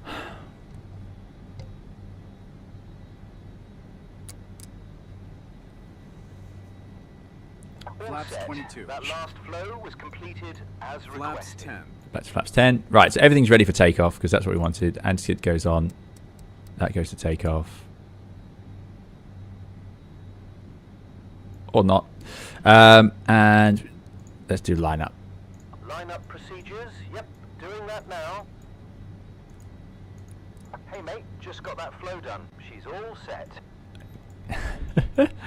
Good. INS is still working. Mode is still working. I'm so sorry, everyone. Let's go. Let's get out of here.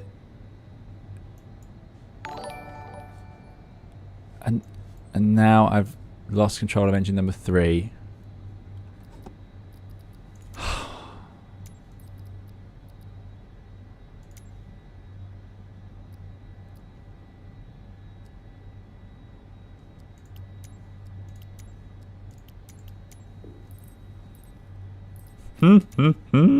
It's just one of those days. It's one of those days, right? Let's try again. Anti-skid is now on, thank goodness. Lights are all on. Dr. Stilton says, don't quit the day job. Oh, wait. Jokes aside, loving the stream. On track to be a classic. Thanks very much, Dr. Stilton. Really appreciate it. Thank you again to Mr. Anderson as well. I really appreciate the super chats and support. We're not on VATSIM. Don't let me press that key. I will delete that assignment from it. I can't believe that's there. And I can't believe it's never caused us trouble until today. Yeah, this is the texture I haven't flown on this sort of age of airplane. I don't know what it actually looks like.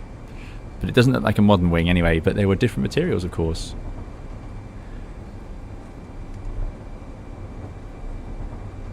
Mr. Head Scientist. Don't worry, we've all dealt with rubbish like this. It's funny because we've all been there. Yeah, hopefully. It's funny how that window is so blacked out. That's absolutely amazing. Just the engineering panel. I didn't notice that. Yeah, you have a third window, but it's just got a big panel in the way.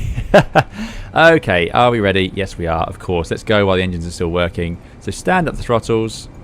The audio is a bit louder now, which is nice. Engines are stable. Oh. Trim. Let's try that again. There we go. It hadn't done the trim in the after start flow like we did earlier. Good. So that's why these systems are there. And we'll go to 6.53. This is where your flight engineer possibly set it for you.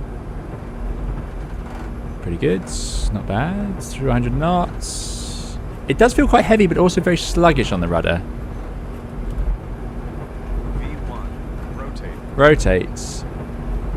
So it can be a little easy to over-control like I'm doing there, but it's very powerful. Positive rate. Gear up. Rate of climb. Gear up. No more than 18 degrees. We're sitting at about 15 and we're still doing 170 knots. A little bit of nose up trim. It is a rocket ship. It really is when it's underway. Look at the climb gradient it's achieved. And this is at a lot of passengers on board, just not much fuel. But I say not much fuel. It's got half the fuel. Right, acceleration. So we'll lower the nose to 10. Coming back to our climb thrust of 496. So quite a reduction actually. And I'll make a right turn to turn towards that VOR. And we're climbing to 10,000 feet. So just make sure you're still climbing. So 10 degrees might still be a bit too much pitch. 496. And this is just EPRs, ludicrous. So I'm going to take a bite off of that angle. So I'm trying to fly over to this course bar on the right. It's only 5 miles away, so it's all going to happen quite quickly. Still climbing 1,000 feet per minute. That's good. Okay, so now we're going to intercept that, and I'm going to continue the climb with 200 knots. So I can now bring in the first stage of flap. Actually, no, I can't. No, we need to accelerate more. That's good. We'll keep accelerating. I want it to fly onto that. So first of all, let's raise those. And then I'm going to press VOR. And then I'm going to go TM.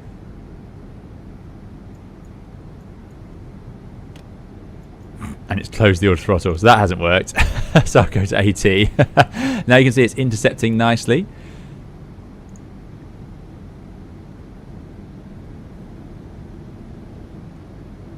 And it's accelerating again. Okay, so we're climbing up to flight of 100. It's in AT, so I need to give it a vertical mode. So let's go into VNAV and then go to TM. I'm hoping it will engage the EPR, the climb EPR. Alas, no. Don't know how I got it to do that last time. And you see it's over pitching here. So let's put the auto throttle in, 229 knots, and let's put the VS in and lower that nose before it stalls. This is where the autopilot is. It's fiddly in this airplane. You've got to know a bit more about what you're doing with it than I do here. Let's now move on to INS navigation, and I can just engage INS, and now it will fly us to the next VOR. Because it would just do this. You could leave it in INS, and it would just fly along the full departure for you. So it's trying to go to 229 knots, but it's in AOA mode.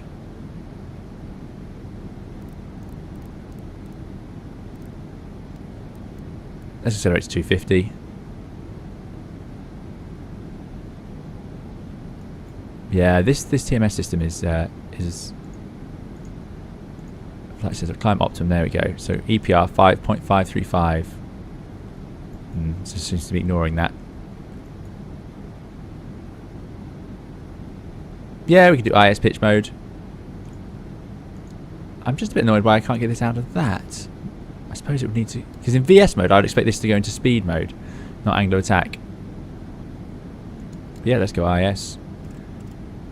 But it just locks in where it was at 181. So if I go VS, let's do VS of 800. Just lower that nose down. There we go. Now we're accelerating. Now it's gone to IS mode. Finally. And now if I go VNAV TM. So maybe it's to do with the height. So anyway, now it's in the thrust management panel. So by pressing TM, it's going to 546 and it's going to EPR. So it's going to force itself to fly it, to set the thrust to 0.546. So there's obviously something about the transition there that I'm not getting right.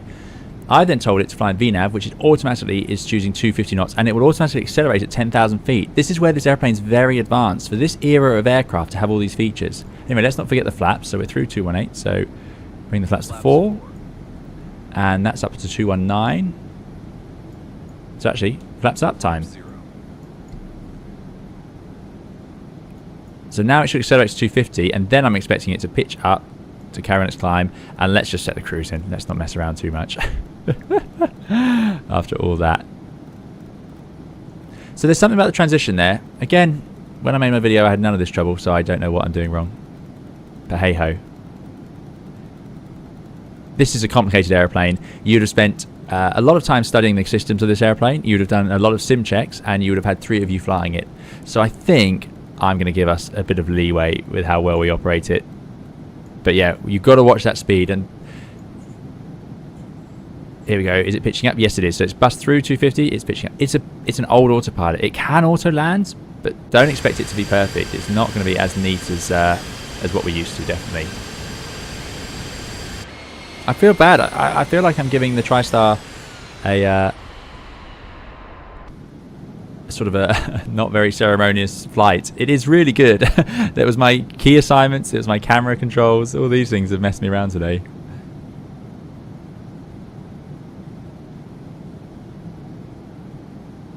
Are altitude constraints in there? No, because remember this. So this doesn't have the SIDS or stars. It doesn't have that sort of level of coding. So it doesn't know the altitude constraints. It can calculate the descent for us, and we'll see that. If I manage, which I don't have faith. So there's 10,000 feet, and watch, the IS, without me doing anything, is accelerated to 320. So it did know that. You know, it's clever stuff. It is clever stuff to have had these options. I don't think it can do altitude constraints. Optimum 370. Let's just go up to 370 then. But the fact it can even give us an optimum, this is stuff of an FMS, you know, and it was already in this aircraft. It was just ahead of its time. It was way ahead of its time. Now we're heading to Zulu Quebec Alpha 112.7, so I'm going to tune that up here as a backup. I'm using the INS because it's easier. Thank goodness I did load that in. And now you can see here, it can't actually reach it. It's too far away. That's a Microsoft Flight Simulator thing. But as we get higher, it might find its way there. Anyway, also through 10,000 feet, passengers can walk around. They can't smoke these days, but lights are all going off. And that's it. We still never figured out how to... Oh yeah, and I put the auto brake off. I don't know. I'll leave the anti-skid on because I'll forget that otherwise. Yeah, good.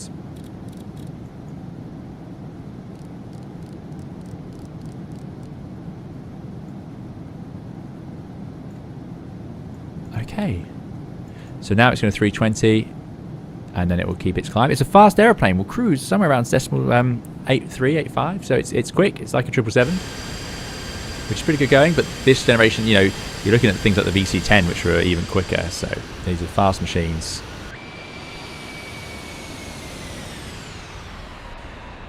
Everything except the TriStar. TriStar was brilliant. Exactly.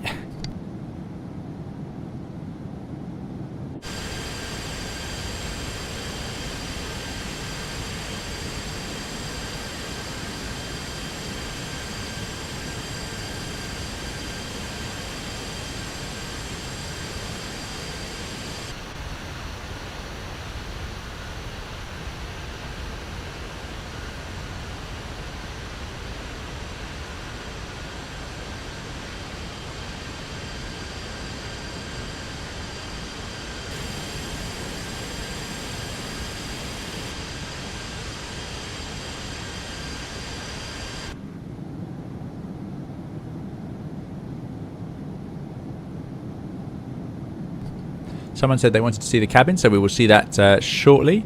And what we can do now is we can also see our route, and our little dot shows us our progress, our INS position compared to the route we've loaded. So you can see here. So we're going to make a big right turn there. And again, the INS will be able to do that. I can see my ground speed, 388 knots. And this shows us it's not 12. It's saying you're going from waypoint 1 to waypoint 2. And because we've loaded that in using the IniBuilds system, it will automatically cycle through them for us. Yeah, it's really good. So now it's at 601 EPR because that's the calculated EPR from the climb page. Not sure what we're meant to type in there. Climb manual. Static air temperature, true airspeed. It's good. Like, this is a really clever little thing. It is a little FMS. Thank you for helping me set it up. In terms of the flight mode enunciators, I can see what modes we're in. So we're flying an instrument navigation system and vertical navigation, which has this modes set in it. The altitude arm is a black with a white text. That's an armed mode. So altitude is armed to level off at 37,000, and thrust management is the mode that the throttle's in. Now we can, of course, just swap over to our normal modes. I can go to auto throttle, and it will target 250 IS, and it's in. So it's going to wind that right back, and then it's going to dive down because the VNAV mode is going to target 320. So this would not be a great idea. Yeah, there you go. So now it's having to nosedive for us. But we could do something more sensible, like put it into vertical speed, auto throttle mode, and then it will do it itself, things like that. But let's just leave it in thrust management and VNAV because that's the easiest, and that's what we do in our Airbus and whatever, isn't it? And our 777. 116 miles to the next waypoint, and the time is 19 minutes to go. And that will adjust according to your speed and so on. It's great. I love it. I love the simplicity. I know it's not simple, but it's like such basic building blocks of what then became modern flight management systems that are so overwhelmingly detailed.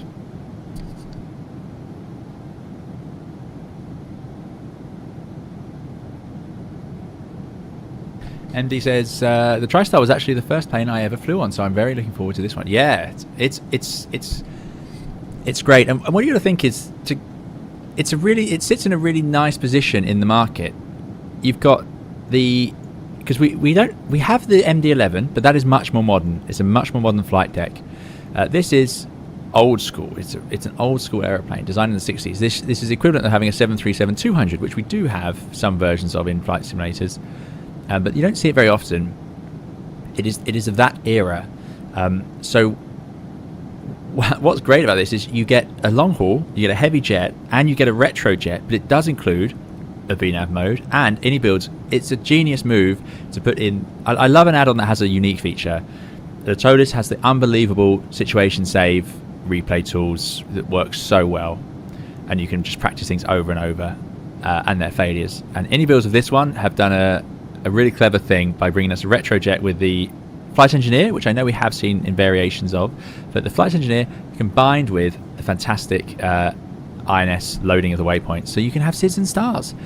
The downside is your flexibility will be very poor. If you go onto VATSIM and you need to change your arrival, you'd need to load up a new SimBrief flight plan, then go to OFP and reload that flight plan with the new arrival in the correct runway, which you can do on SimBrief. You can force it, so you could do it. So let's say they suddenly gave you a different star, you would then force that star into your flight plan in SimBrief, then you would reload your flight plan in here, which wouldn't be too hard actually, and then you need to resend it to INS, and I'm not even sure how you do that in flight. I think you could. I don't see why you couldn't. Now that's what this whole track change thing is for. We're going from waypoint 1 to 2, but I could just change this and say I'm going from 3 to 4. I could just sequence it further on the flight plan, and then it would have done that. The CEVO INS can correct drifting with VOR DME stations in real time in the air. I wonder if this system is capable of that. So this system does in the menu. I have it turned off because I'm a coward, but we have INS drift as an option in here. But because I was going to be on VATSIM, I didn't want to actually start drifting if we were going to do an RNAV flight plan, but then I changed my mind and we've done a radio nav flight plan anyway. I do have the manual. Let me have a look, see if we can... does it include drifting? Waypoint track sequencing we've done. Direct 2s, I've got how to do a direct 2, how to skip a waypoint. So you could even skip waypoints. You could choose to have it go from waypoint 5 to 9 or something like that. And remember, normally you would need it to, you'd run out of waypoints at waypoint number 9, but this will just cycle over into the next set. It's very, because of the way IniBuilds have done it, which again, it makes it enjoyable to use without being a nuisance. Real INSs would be sat there and you would both have to triple check all the coordinates. There'd be whole procedures for it and it would take a while. It was used oceanic, not in regional airspace or for flying SIDS and stars. It's not what it's designed for, hence why having it loaded in automatically is much nicer. So there are methods to obtain the current location of aircraft. Yeah, that's fine. You can the INS update. The INS position will drift over time based on the amount of elapsed time since alignment. Position updating consists of freezing the INS position display and inserting the correct coordinates for that location. This will update the INS position to the user entered coordinates. There you go. So that's what you can do. And you can do dear me, which is the most accurate way to fix it. It's got offset hold mode. Now that's quite cool. Offsetting is used in oceanic airspace normally.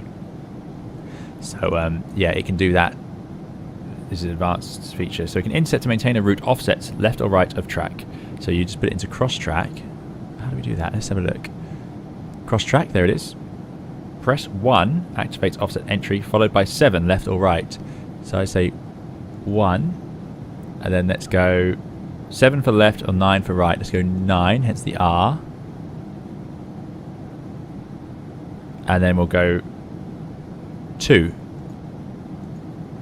miles, insert, and there it goes. Clever stuff. So now it's doing an offset. So this is something you would do oceanic. We don't fly over the ocean all on the exact same track because of wake turbulence, so aircraft will offset slightly. Now it doesn't always work. If the wind is just right, you can actually offset perfectly into someone's wake, but yeah, that's why this procedure is used. It's called strategic lateral offset procedure, and this can do it. Very cool. Always fun to learn something new with the system, and I didn't know you could do that. I wish I could get the lights to work down here though on this lower panel. Where is the light switch? I mean, we've had bigger fish to fry with the engine and so on. There they are.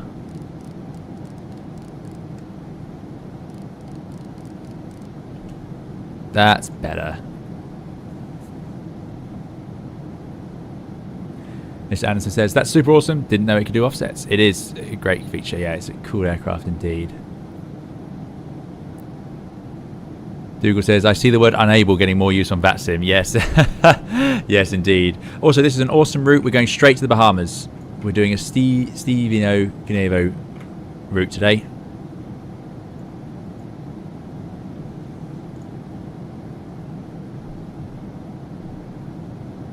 The overhead panel is still more modern than a 7.3. It is indeed, Q3R. It is indeed. Very good point. I wish I knew when it was coming out. I hope soon, but I don't know, I'm afraid. I don't know. I don't think we need continuous ignition. Oh, I know what we need to do. As we're getting through 24,000 feet, probably should do... Because this is not like an Airbus or a Boeing, modern Boeing, where you just take off and forget about it. We need to now run the climb. I'll do the climb checks. I have a horrible feeling the air conditioning packs weren't on. There you go. Back to you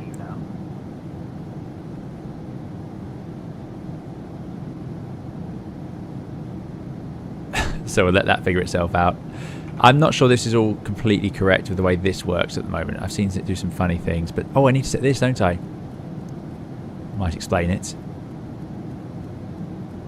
So we're going to 37,000 feet. Yeah, my bad, my bad. This is one of the things that was very good to get rid of. It's in normal mode, normal rates. Valves are in normal mode, automatic. So the cabin actually should climb now, and then that diff pressure. So what it's actually done, it has done the right thing. It's over-pressurized the aeroplane. Normally that would have blown out a panel or something. You'd have wrecked it, but there we go. Now this is the appropriate place for this aeroplane. Look at this gorgeous set of colours on the screen right now. Ah, yeah, Dr. Dawkins says, have you been watching the new Cockpit Casual podcast? What a life they have. I've seen some Cockpit Casual videos. I find it absolutely fascinating. I don't know if we've talked about it before, but I've not watched the latest ones. But yeah, Cockpit Casual does some amazing things. Very, very different to my life.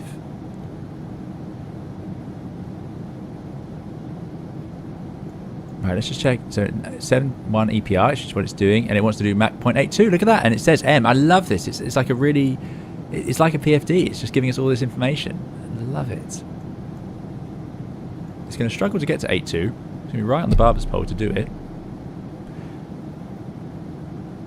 All the passengers can breathe again. Exactly, yeah. Yeah, the cabin would have had a real trouble there. Also complete wins. It does indeed. That's what I mean, though. But you know, you can see how terribly I'm doing today, and I was pretty confident going into this. But that system just solves it for you. It's fantastic.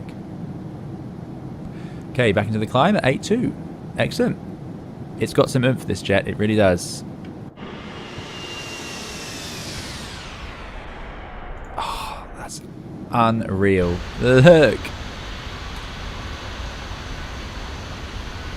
Default scenery, this. It's just a shame about that airport we left.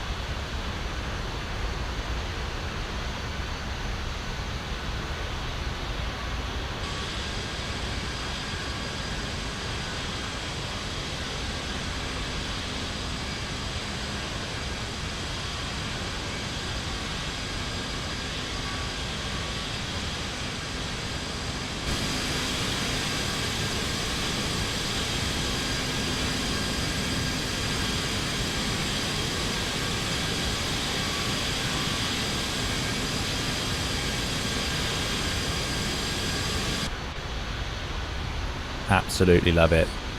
This is just when Microsoft Flight Simulator 2024 comes to life, doesn't it? Can we move this sunshade? Yes, we can. We'll take those. Now I'm going to come off this page before I auto-complete the shutdown checklist or something. Which is exactly the sort of thing I would do. Oh man, I really want to fly this route. I think this would be a beautiful, beautiful route to do. And what a great day for it as well. Absolutely no trouble with power on this machine. Because this, like I say, this was a heavy flight. We're not light. The only thing is we could have carried more cargo and fuel and put the weights up and up and up, I suppose. Max takeoff weight, what is it, 230? We're at 178. Yeah, I suppose it's a fair old way, isn't it? But this is not a complete scale. It only starts at 118, so really we're pretty well loaded. Hello, Freddie. Hope you're doing well. Thanks for coming. No contrails. No, not yet, but again, this is preview the contrail. Yes, they are. There we go. Three contrails. It's just so bright out, we can't see them.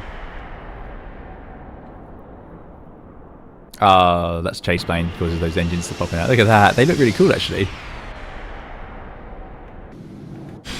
There's some good effects on this aircraft. You have like the vapor on top of the wings. I haven't seen any engine intake vapor yet, but I did see the on top of the wings, and I've seen the contrails, the trails off the wingtips. Yes, we see. Alex 59 says, "Are the fins closed?" So these are the air conditioning packs.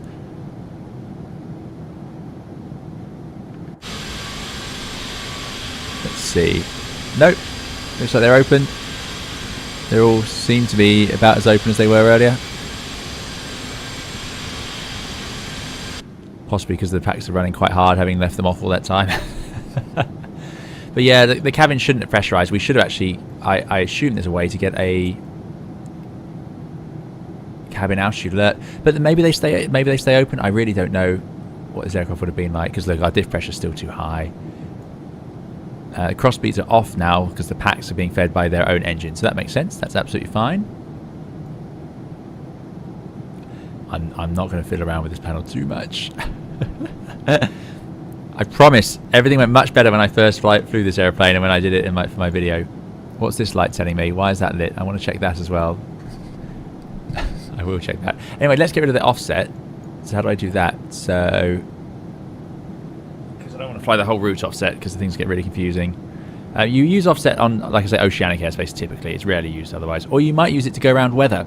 So let's say we were doing this, and you know the Caribbean can have this huge great thunderstorm in front of us, and we go, well, I want to get around it. I don't want to fly through that. So what I'll do is, and this is what I've done this very thing. Oh, there's alerts because we're coming up to the next waypoint, so it's going to go from waypoint 2 to 3 because we're 16 miles away from the next VOR.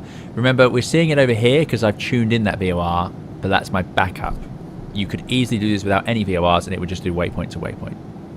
But yeah, I might say, oh, I want to go around this. So I could, in that case, let me try and get this right. Go 1. I want to go right more. And then I could put it in the miles. So I could put in 8. Insert. Oh, I've gone the wrong way. I've got that wrong, but there we go.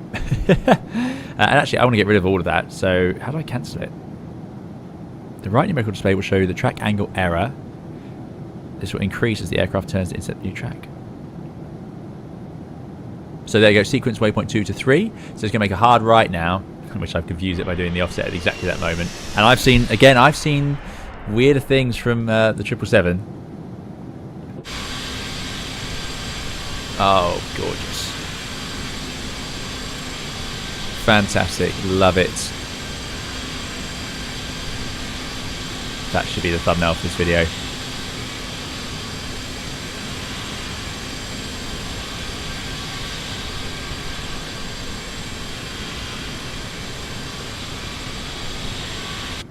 So that's the Bahamas ticked off.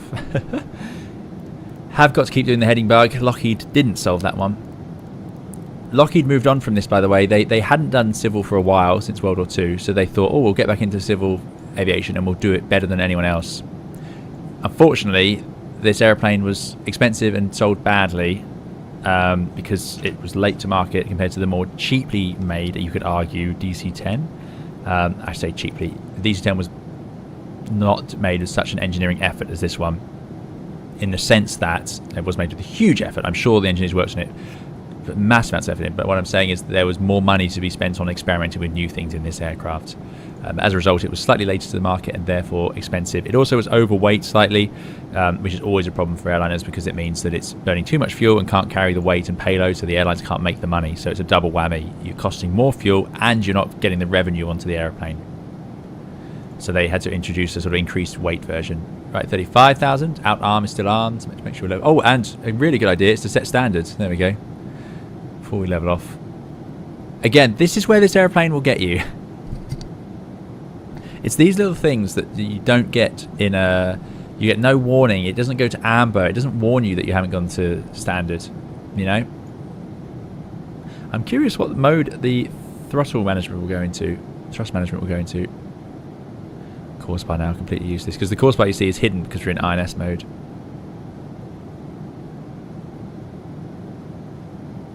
So 1,000 feet to go. It's climbing faster than ever. It's absolutely taking off up here. Must be an increase in the wind. So it's gone into out mode. There we go. And thrust management. Now that's a worry because I think it's going to hold 7.1 EPR and overspeed here. So 37,000 feet capture mode. That's good. How you doing? Good to see you. I thought you joined earlier actually. So good to see you. Thanks for joining us. Yeah, this is no good at all. I don't know if I can go... Oh, don't feel that. If I go to forward, does that wake it up? Nope. Optimal 370 out step. See, it's got it all in here. It's very clever. But anyway, that's no good. So let's go to AT. Let's not do that. This can't be the normal way to do this. There must be a better way. And somewhere around 298.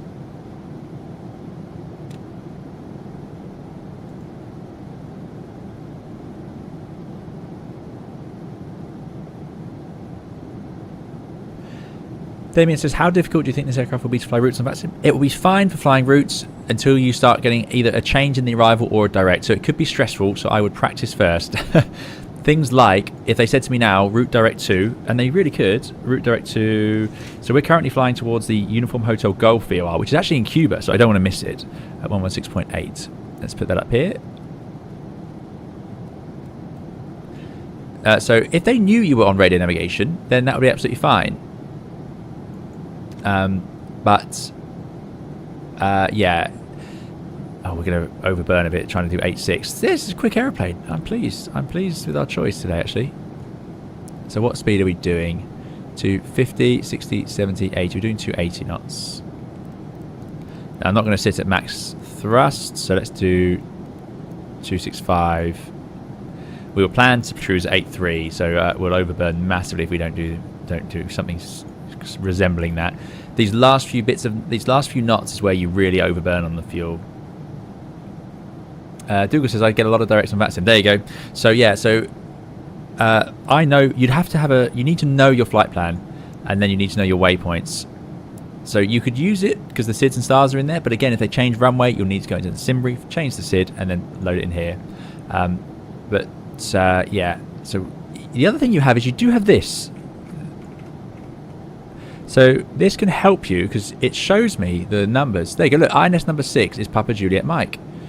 So because there was no SID or star, actually we actually got spare waypoints this time. So if I was to go direct to waypoints, so we're going to Uniform Hotel Golf, which is over Cuba. That's here. So if I was to say direct to Papa Tango Alpha, we could fly direct there, and I would just do direct waypoint 4. So you could do that. It's the SIDs and stars that could be trickier. And if I go in here, charts, I know you're all loving this EFE, so that's good to see. I'm enjoying it too. If I just type in an airport, let's hope I don't mess that up. I'm going to do Heathrow just because I know they have it. You can... Well, that's not right. There we go. So these are RNAVs, so not those. Well, actually, they're pretty old school. There we go, like a Brookman's Park. This is you could fly this using radio navigation aids only, because you take off from the London VOR at 3 miles from London, you make a right turn, you go 296 towards Burnham, so you could fly that using your NDB needle, which you would tune down here. Ignore me, you would tune over here, ADF, that would be pointing at that, but you'd have to tune that, right? You'd have to put it in down here in your ADF box. So these are all things you have to set up carefully. Once you get to 6 miles from the London DME, which will be displayed over here, you could then make your right turn, and then until 4,000 feet, you make your right turn and intercept. There we go, that's what you're doing. 052 up towards the Chiltern NDB, so you'd have to tune that. So you make your right turn here, tune Chiltern, then make your right turn, intercept the 052, get to Chiltern, and then outbound on 062, and then tune in Brookman's Park on the VOR. It's a lot of work, and that's where you really need 2 pilots to do it effectively. It's hard. I find it very difficult to do on a stream. I have done it, and I thought about doing it today, but there were no radio SIDs out of Miami, just the sort of straight out. But yeah, so that would be hard. Much easier would be just do whatever route you want and load it in and say to SimBrief, import SID stars waypoints and fly it in INS mode like we are here, INS, and it would just load them in and it would just sequence through them. Now, I just want to make sure if we are still offsetting, because the irony is I now cannot tell. So cross-track error. So let's go back. Let's go to 2 right again. Let's go to 1 right. So we're in cross-track.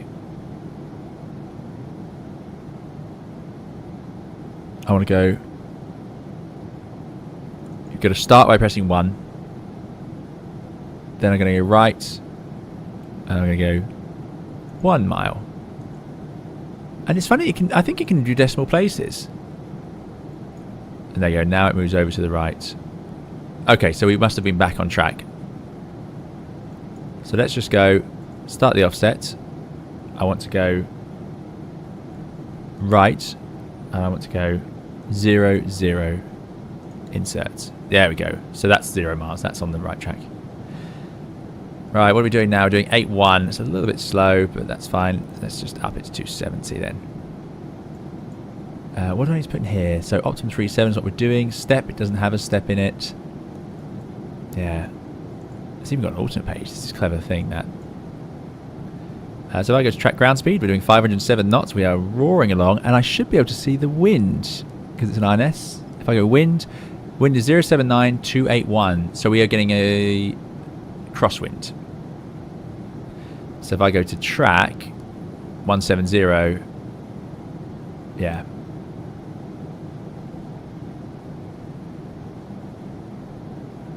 Well, that's where we're pointing. Strange.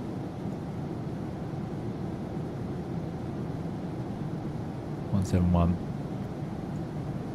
I'd have thought we'd have more of a drift. But what's the wind speed?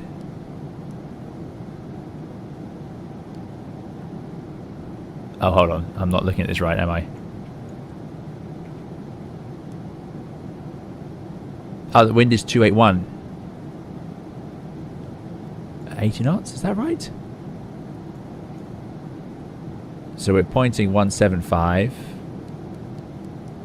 We're tracking 175. Ha! This... Okay, so this is starting to make sense. In this case, someone asked earlier, why is that dial changing when I press INS? And I think we're solving it. I think the dial is showing us track. It's not showing us heading. It's showing us that we're tracking 175. If I go up here, I imagine we'll see we are not doing 175. We're doing 18 and a bit. I think that's what's going on here. If I go to radio, you'll see that we're 180. But we're tracking because the wind's coming from the right. So we're actually tracking 175. That's what's going on. We figured it out. And there you go. It's out.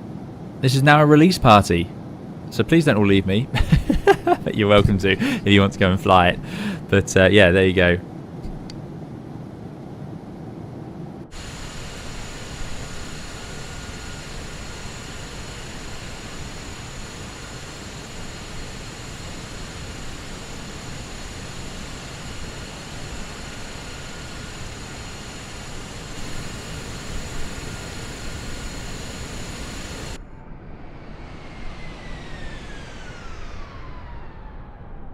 I'm just going to check that's true because I'm just relying on someone saying it in the chat. So let's hold on. Let's just go to IniBuilds website.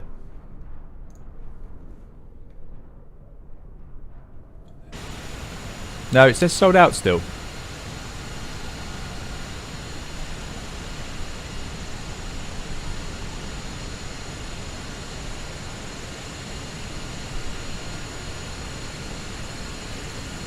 So if anyone actually manages to buy it, do confirm, or have I just fallen for an easy easy trick there? Sorry everyone if that's not true. Ah, Microsoft Flight Simulator Marketplace, there you go. 46 euros, yeah, not bad. That's not bad at all. It's showing up as now does that include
I am sorry, everyone. Yeah, the sim crashed. I don't know what else to say there. So we are now on the ground in Punta Cana, which is halfway towards where we're going, or even a bit closer. We've got instant align on this. I just need to figure out where we are. So let me just do that. This is gonna. Don't worry, this will not delay us. I promise this will not delay us. The only downside here is you're gonna have to sit through another setup, but it will be a very quick one. PC. Engine's already running as well. Resilience is something you have to learn becoming a pilot as well. So here we are. Let's get the coordinates first. See if it has any coordinates. Please have some coordinates for us. Yes, it does. We are on the threshold of 0.8. We're up here, I think. Yep. So what's the nearest stand? November 13. There it is. I'm going to write that down. Just for the INS alignment, north 1833.8. First officer's finally come to help. She's hearing the distress. Okay, this is going to be the let's see if we can do an even quicker speed setup than before. So it's ready for takeoff, completed successfully. I'm not going to touch anything. Flaps are at 10. What I am going to do is go to load sheet, SimBrief imports. And that's probably enough fuel because we're starting much later on, so we've gained that extra fuel. So let's just do that. That's all done. OFP is in there, so takeoff performance, sync, calculate, set. We have those flaps set. Now let's just put in our initial waypoint over here. Pause, auto, and it should be in align.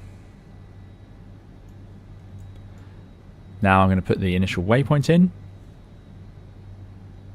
North 18338. West, oh no, 18338 insert. West 068227. It's a shame we didn't get to see Cuba. We'll have to redo this flight at some point. And now we can see, hopefully, that it's aligning. There it is. Then it will go ready nav. Nav. I'll just put this attitude. Let's have the attitude on. Auto brakes set for takeoff. Good. Lights are all on. Good. Passenger signs are on. Good. We'll sort out the panel lights once we're underway. Let's set the QNH. Let's climb up to 370. We can see if we can do any better with that departure because that wasn't great, was it? Am I even live? Am I talking to myself? Sorry, Alessandro. Thanks for standing so much of this. See you next time. Yeah, FSI panel would be good. Yeah, there's no coordinates for each runway. Indeed, yeah. Funnily enough, modern aircraft would align. They do know the runway coordinates. So when you set takeoff thrust on like an A320, it automatically synchronizes the navigation system to... Let's just go to 25,000 to start with. It syncs it to where the runway is because it knows which runway you're departing from because you told it. Right, good. And we need to initialize the INS. So we need to tell it our starting route.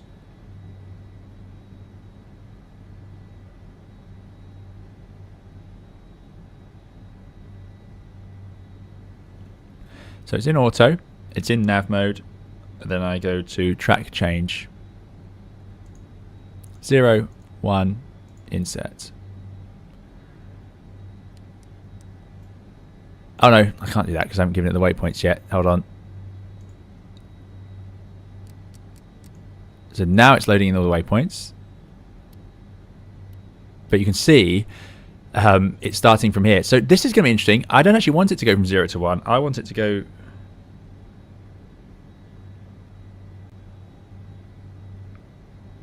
the initial waypoint.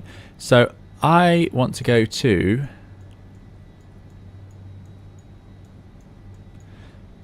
0, 1, 2, 3, 4, 5.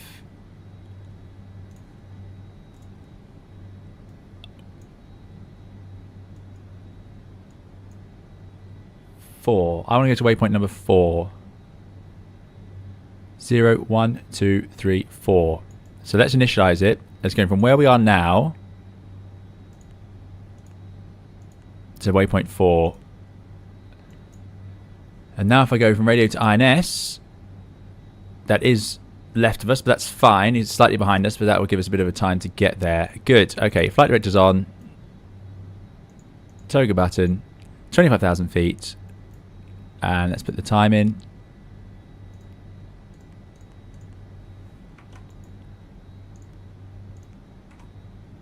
Insert gross weight. 1712. I just want to do this now because I don't know if it will work later. Fuel on board. 32.4. Static air temperature. I know that's tap, but we're not moving, so that's fine. It's even warmer here, 29. Assuming this is in Celsius. Okay, that's all done. Right. Let's think, everyone. Have we got this right? We've done the takeoff performance. We've got flaps 10. That works. We're going to take off, accelerate, make a left turn up to that waypoint, which is up over our left shoulder. As you can see here, it's actually that waypoint there we're going to fly to and then carry on with our route. We're going to go to 25,000 feet and then we'll go further from there initially. I'll just put the heading bug around. Actually, the heading bug's sort of north on an instep, so that's fine. And that VOR we're going to is actually the 115.1.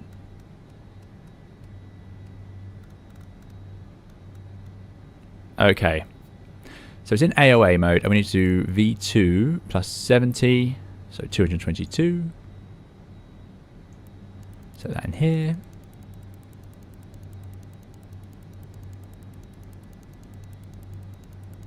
But yes, it is now available via the marketplace. Everyone seems to agree, so that's good. 222. We'll sort out the lights once we're underway. Okay. Check the flight controls work. And let's see. Any more checklists we should run?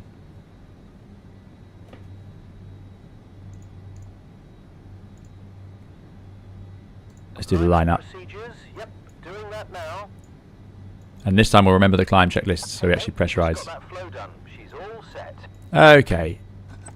Let's get on. Let's go.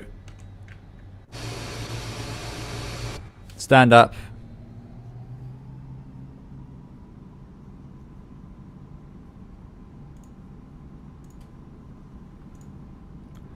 Out of interest. No, you can't. You can't do anything with that yet. So we'll just set the thrust ourselves. Oh, trim, trim, trim, trim, trim, trim. There it is.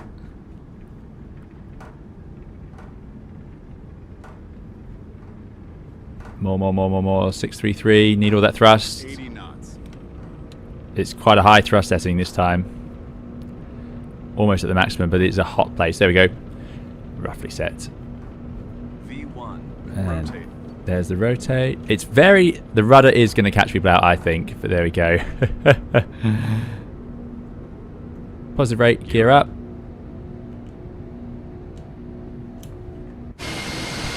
What a beast. I wonder if we'll get to see some of that vapour on top of the wing this time.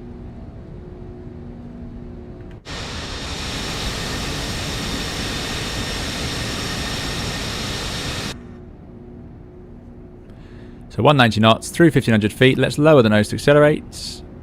Trim those down a bit. And I want to head round to our waypoint. So I'm going to go into heading mode.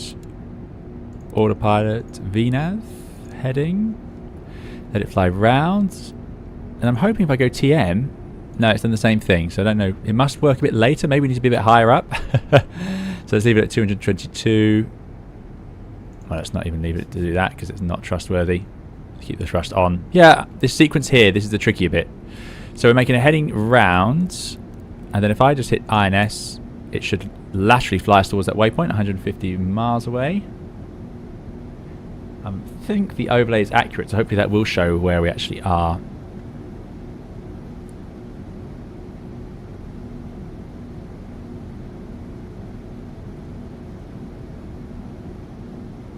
Yeah, the release. I think it has released on the marketplace.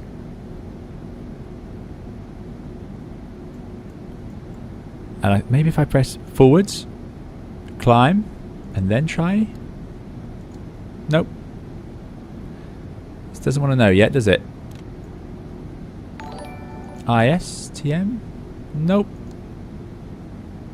This will be explained in the manual somewhere, so yeah, there goes to AOA, possibly as part of a protection. So it's in INS and VS mode, out arm, so let's just lower that nose down. Maybe it wants me to accelerate manually. Maybe it can't do the acceleration. That is possibly what's going on here. Flaps 4. Okay, now we're pointing north. Keep the climb going.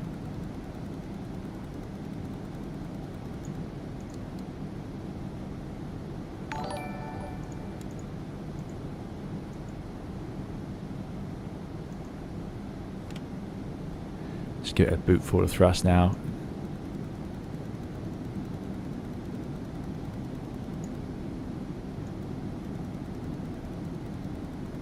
You see how quickly we got it in the air that time, though. That's something I could have done originally. But yeah, we've got to solve this. Got to solve why it's how to accelerate it. That is something the manuals will explain. If I have another look through, I'm sure. I felt like it was all pretty simple, and then it's just today proven to be slightly more complicated than that. Just get all the lights on.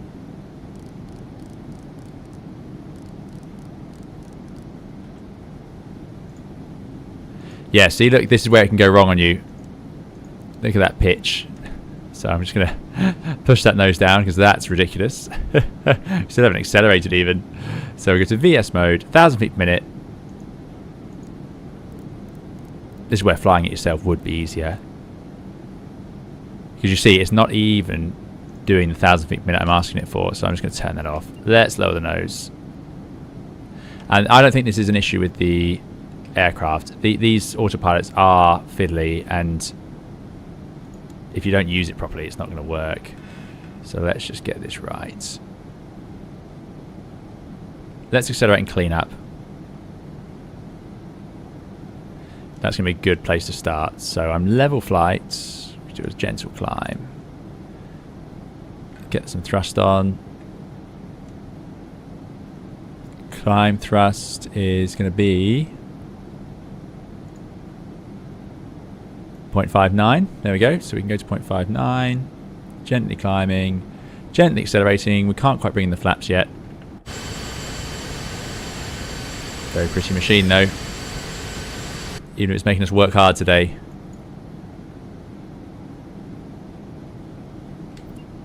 It's still just climbing away. So let's get that nose down.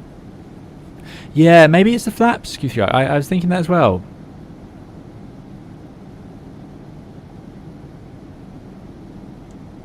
And the problem is now I'm trying to accelerate with flaps out at 13,000 feet. It's a lot of drag for it to overcome, you know.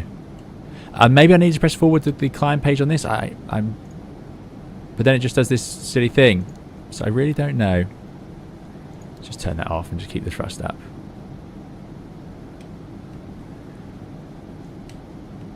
Still, we are making progress towards where we want to be, so that's good news. You wouldn't normally accelerate this high. Okay, let's bring the flaps in.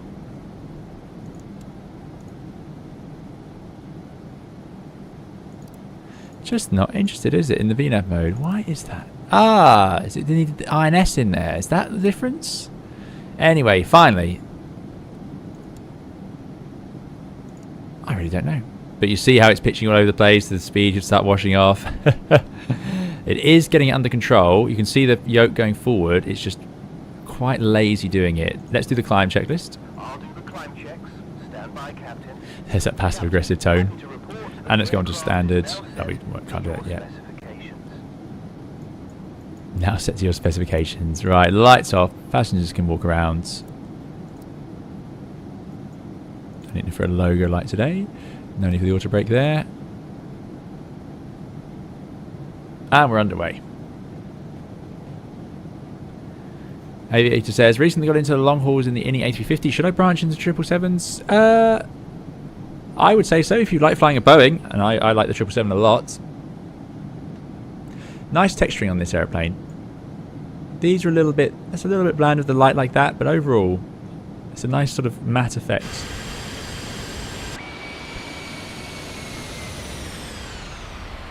Can't believe how many restarts we've done today. And one of them caused by VATSIM. Oh, sorry, my keybinds even. And one of them caused by... I'm still not sure what happened to the camera. I've not seen that one before. Yeah, no. If you're looking at long-haul aircraft and you like this 350, I think the 777 is a good, interesting way of seeing the Boeing way of doing things. Definitely. Also, we've seen here how to sequence this correctly. So we're jumping straight to waypoint 4, which you can see here. So we're actually going back on ourselves to waypoint 4. It's going to struggle to do that. What I could do now is go direct. So let's go direct to waypoint 5. Why not? So we are now over the Dominican Republic. Pretty cool. Oh, there we go. That is accelerating again. Trying to get to 612 EPR, which it's got, and 320 knots. Q3 Arc says, this looks like it'll be an awesome challenge to learn. That's my weekend sorted. Yes, it will be. I think it won't be as bad as I'm making it, as difficult as I'm making it look. But these are just things you discover. And again, there's been more technicalities today than anything else. The sim crashed. I mean, that's one thing. And this is still a preview build. I don't have the release build yet, obviously, because that only just came out.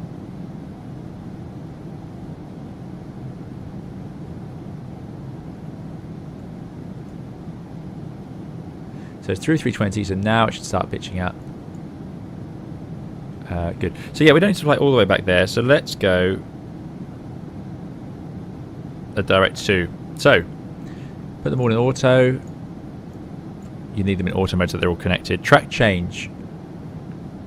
Press 0 and then where you want to go. So if I go 0, 5, insert. And there you go. And now make a big U-turn. And there is an en route chart here, by the way. And we're going to massive great U-turn over the Dominican Republic. Pretty cool. That's Haiti. That's Dominican Republic. My knowledge of the Caribbean is not great geographically. So now we're going to head round here, past the US Virgin Islands, where we're going overhead, and then into St Maarten over here somewhere. Let's just have a look and make sure we're pressurizing. After our drama earlier, we are not. So why has that not happened? Packs are on, but I didn't set the flight altitude. So let's do that now to give it a fighting chance. Must remember to set that before you go.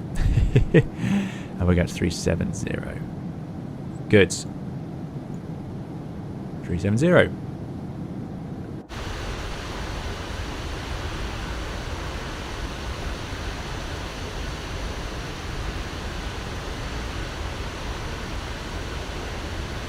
TriStar is released. It's just come out, Dylan. It is out and available. So enjoy. I imagine that has that's where a lot of viewers would have gone. And yeah, I wouldn't say this has been a great stream for learning the airplane. I hope it has. I hope it's 3 setups, good value, isn't it? Or 4 almost. And we looked quite a lot at the INS. Looking at our PMS as well. So there we go. We're making that right turn, and then we're heading to our waypoint there. So we are, as you can see from the overlay, we're actually probably not even going to get up to our cruise altitude for this one. Because what I can do is, if I go forwards, there's the cruise, and then I can actually go to the descent, and I can put in a bottom of descent altitude, which is our procedural altitude. That's actually 4,000 feet today. And we're going to be there at 220 knots. I don't know if it's going to calculate this or not. I probably need to put in some more information.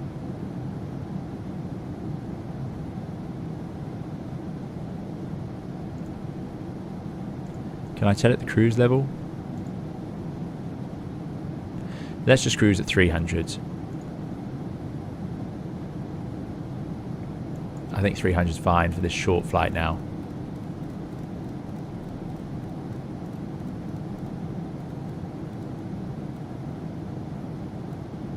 There you go. And we'll go into standards. Okay, so 214 miles. We're going to level off at flight level 300, and we'll basically have to pretty much start planning our descent, because as you can see from the overlay, we're not far from getting there. I did want to walk around the cabin, so while it levels off, let's go and have a look around the cabin. So this is not wood paneling. I thought it was, but it was apparently like a veneer of wood paneling.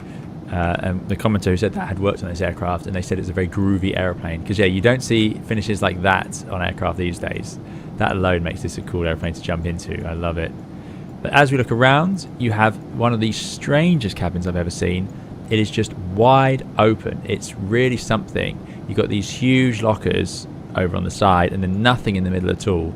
It's so cool. It must have been absolutely bizarre to fly in. I suppose at the time it would have felt normal. The 3-dot projectors, love that, projecting your in-flight movie over there. Yeah, it's cool, and it's cool to see this cabin modelled because it's just so unique. It's just so tall, I can't get over it. You think how crowded in you feel now. You're sat here, there's usually a locker space like coming over all 3 of these seats, and then there'll be more lockers in the middle because we all want bags with us now, don't we? And there are reasons for that. I'm not blaming anyone. And then you have this amazing toilet space at the back. Just loads of toilets, because this was a lot of people in one of these. They're wide, chunky airplanes, and they were not. This was before the era of business class seats taking up so much space. So even the business class cabin has actually quite a lot of seats in it. And then there is this lounge space, which I have not found the access to yet.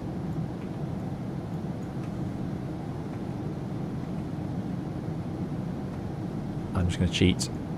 There's a note here. Here it is. And where are people? Where's? Ah, here's the stairs. Here's the stairs. Okay. Right, found it. So where are we in the cabin? So not right behind the flight deck. There's a sudden little entrance in the business class. These are cool seats. Definitely have those with your travelling partner. That'd be fun. And then you go downstairs into the cargo hold, into your lounge. Now there are different fits, so you can choose to have this or not. That's amazing. Oh, this is the life. Read Vogue, drink some wine, and sit here chilling out. This is such a cool aeroplane in every way. Amazing. Is this a toilet? What's in here? Ah, and then this is the cabin cruise area and it's got its own stairs access. So this is where they got all their trolleys. I imagine this is the ovens, and then there's lifts to send it upstairs. Wow. So when you see even little snacks, cans of Budweiser. So yeah, when you see those old films with lifts and things in it, this is the sort of airplane they were talking about. That's not a window, is it? That's a window. How does that work? Or is that a mirror? That can't be a window. It certainly looks like a window.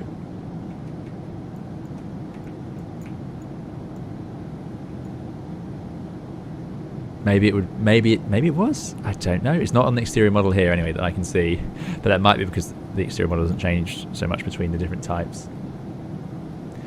Avtalk says it's not that people bring more bags now. It's just that at the time there were no restrictions on checked bags, so the exception was that everything could go in the hold if you wanted. Maybe that's it. Yeah. Good point. Good point.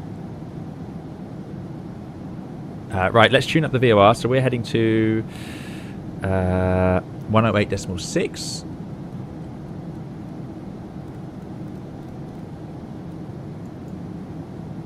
But it's a norm, which it is, so eventually that will get in range. That is at the US Virgin Islands, and then finally we go to Papa Juliet Mike 1130, which is St Maarten, which is get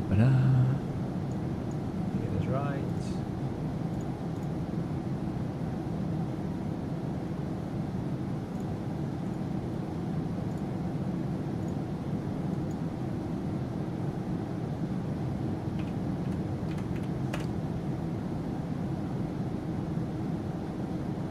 That is just off here. It's this island, I think, here.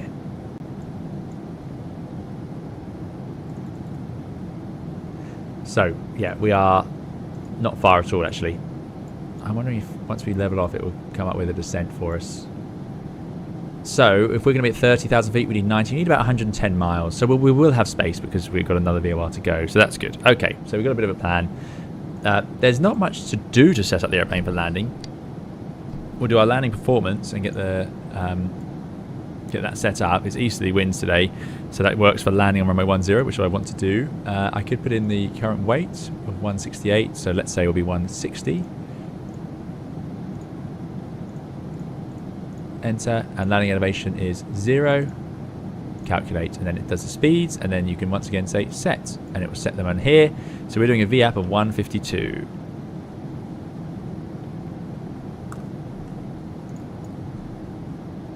I'm curious once we level off if this will wake up. We shall see. But yeah, what we're going to do is actually fly the VOR arrival into St Maarten. So let's go to TNCM.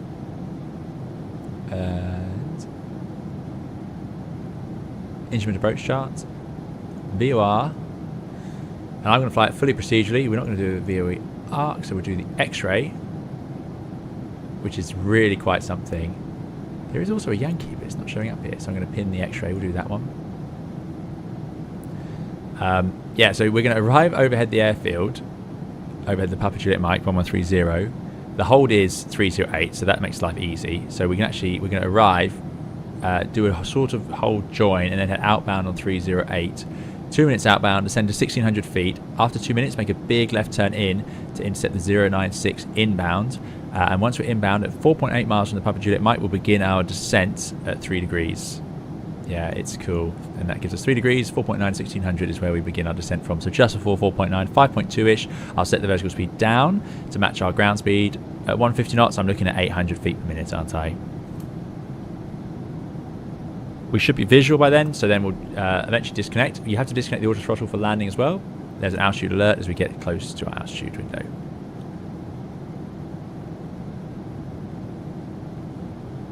Out arm, let's see if it does it.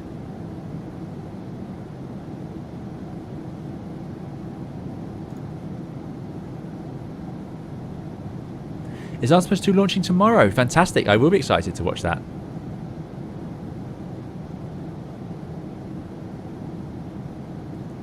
The DC-10-1, so INS out and thrust management, so we'll go to auto throttle and let's keep it at 300. A bit lower now so we can keep it up there.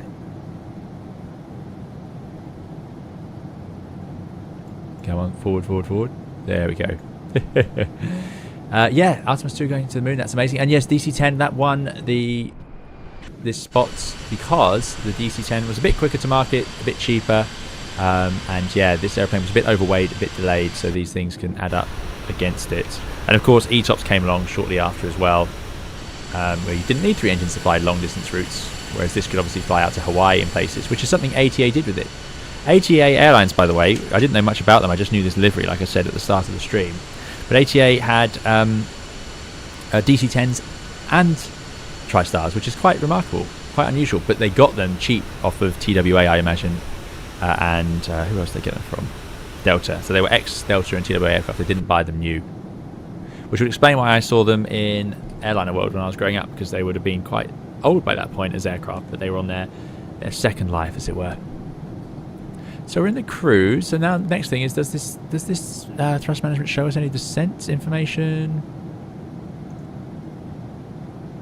So I'm telling it. Oh, so I'm saying at the bottom of descent, BOD, I want to be 4,000 feet, 220 knots. Because that's 4,000 feet in the hold and it's a 220 knot hold, or 240 knots maximum. So I was hoping that would give me a top of descent, but it doesn't seem to have bothered. I probably need to give it some more information to do that. So we won't worry too much about that. We'll work that out ourselves. We're 136 miles from... Oh, actually, they're quite close together, aren't they? So 136 miles from Sierra Tango Tango, which is in the US Virgin Islands. So what distance are we from St Maarten, which is PJM?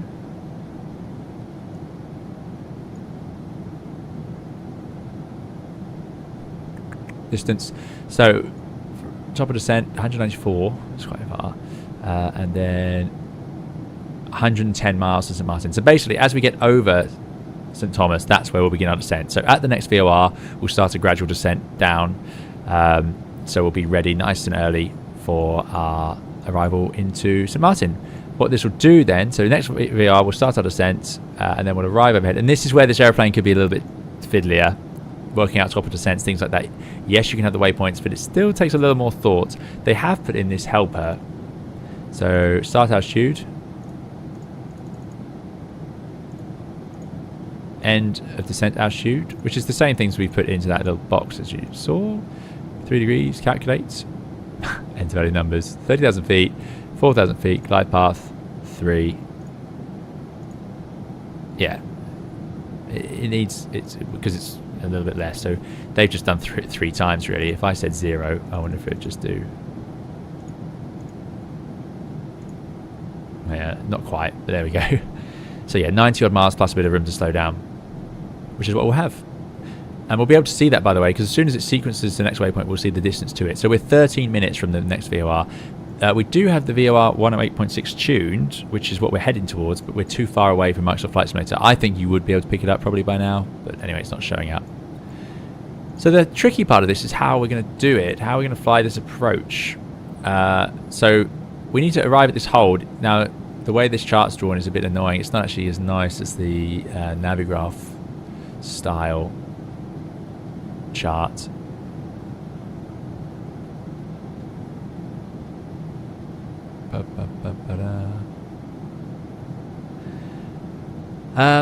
So TNCM approach, we are X-ray. There you go.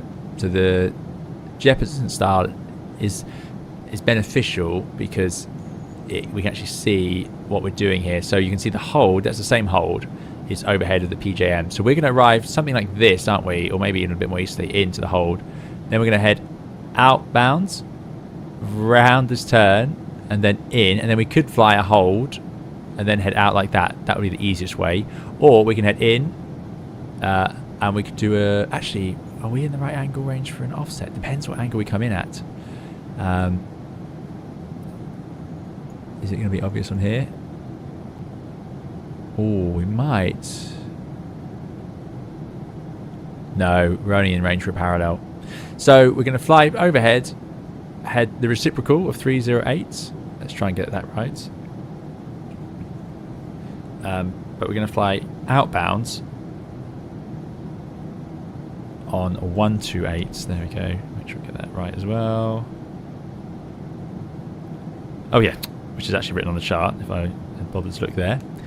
So head here, outbound on 128, right turnarounds, and then back straight towards the VOR, and then we'll go outbound 308. You could obviously enter the hold from there, that's the point, and then it would be really easy to head outbound. But this is the stuff that's tricky. You wouldn't do this, you would just do an RNS if you're flying this airplane on BATSIM and you were new to it.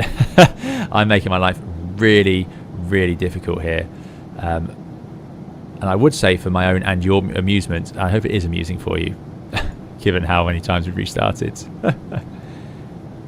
Good. So I reckon we're 10 minutes from top of descent. So that's the plan. So we're going to tune things in. So let's just tune in this VOR on the right-hand side, 1130.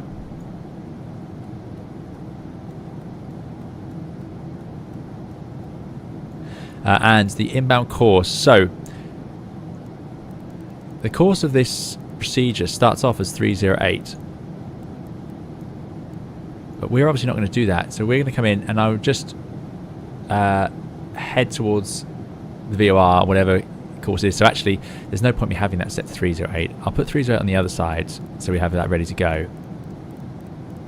Because we're going to have to constantly change things around. So what I'm going to do is I'm going to put the whatever inbound course I expect us to actually fly, which is going to be in the range of 128. So what I mean by this is whatever course our next track is at,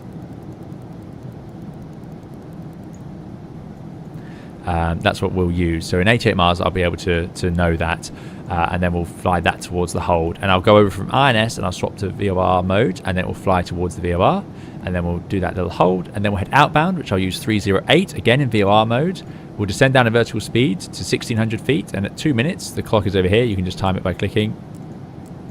At 2 minutes, make a big left turn, and then head inbound that way.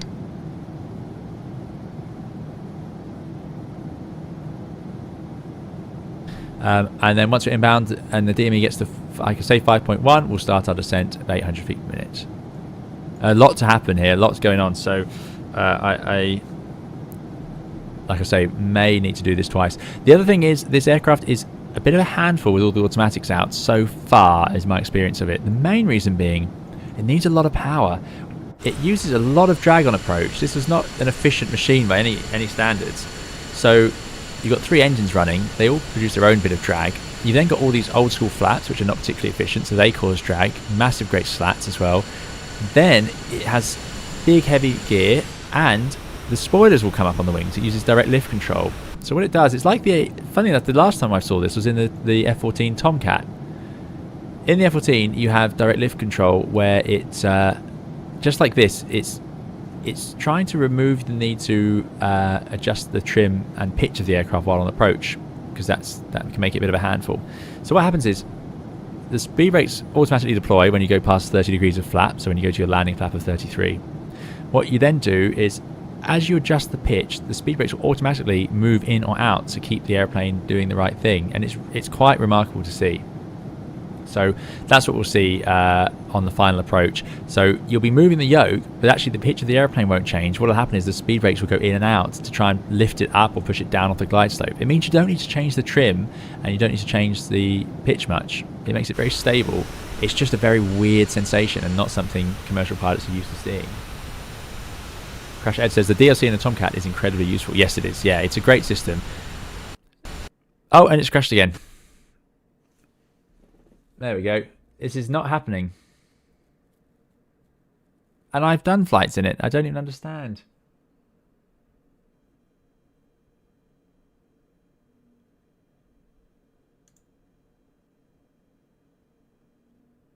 So. I don't think there was much else to show you there.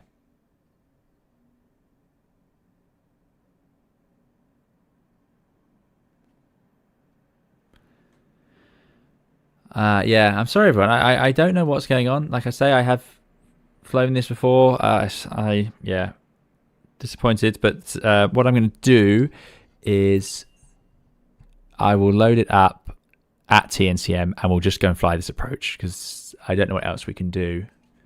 Do you think it was chase plane? I mean, again, chase plane I've had no trouble with, so I just don't know. I haven't updated anything. I haven't changed anything. Unless I needed to update chase plane.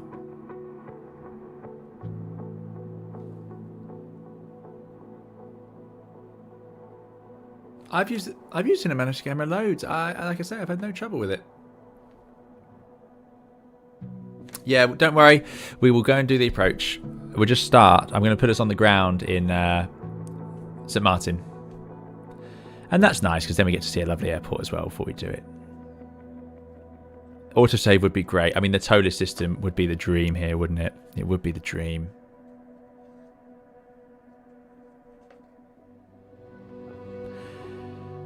Oh dear.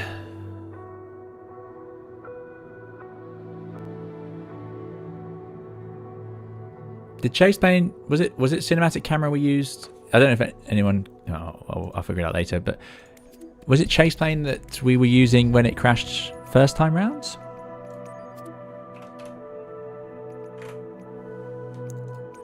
Oh, this menu is awful, isn't it? So frustrating to use. Right, set up for runway 10 departure. Let's do it. We don't need to set up the INS to do this either, so this will be much quicker.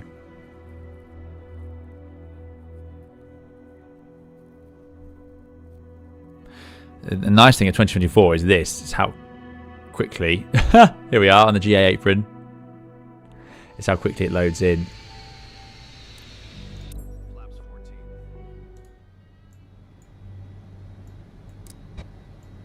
Okay.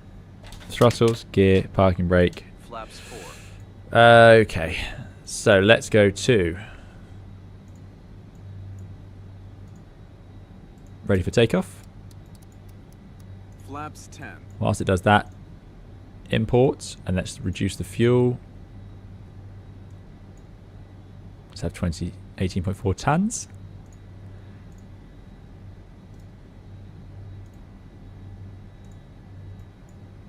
Line up procedures. Yep, doing that now.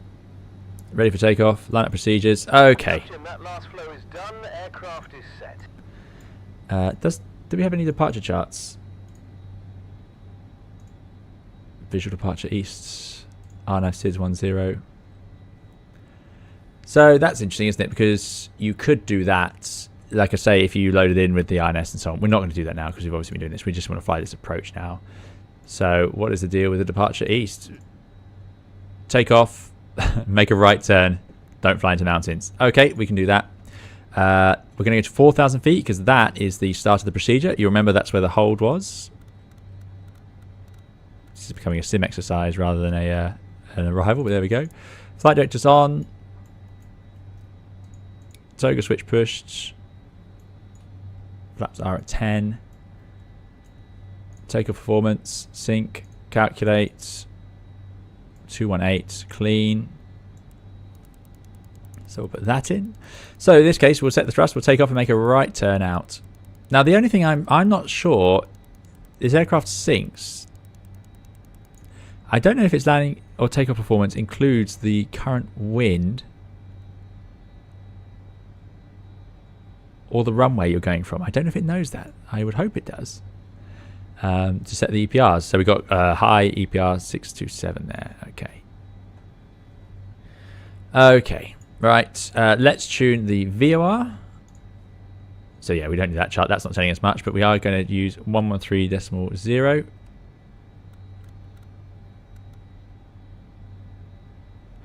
The first crash happened while you were in external view. Okay. So it wasn't cinematic. Thanks. 1130. And instrument approach chart, VOR X-ray. And I'm going to have the initial course of 308, which is the outbound course set. So 1130. We're not using the INS, sadly. I'm not going to use this either because it's not going to. It's more of an en route style thing. Let's set the QNH. Okay, lights are on. Everyone's ready to go. Passenger signs are on. Flight controls work. Set the trim.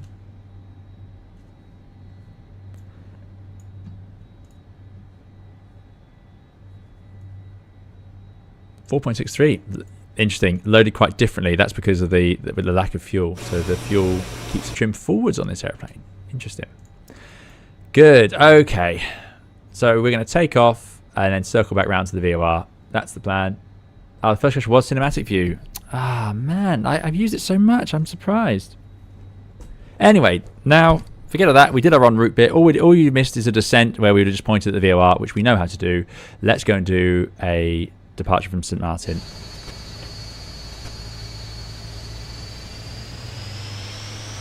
Stand up the throttles. Take up thrust.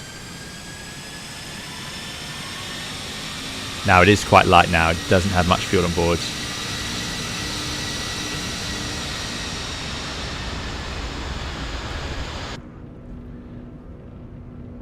Through 80 knots. Stick to neutral. Rotate. Helps if we set the bugs, but there we go. 150. Positive rate. Gear up. Let's just set those now. We actually got more thrust than we need. And it's climbing so far. Look at that. You'd actually outclimb those hills quite easily, but we'll make our right turn. You can often see airliners do right turns from even below that, down as low as 400 feet. 25 degrees of bank.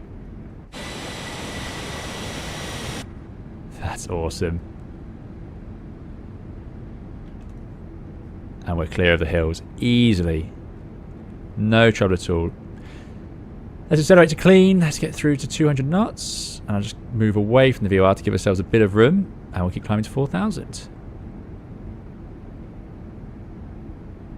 So we'll roll out here. Bring the flaps up. Flap 0.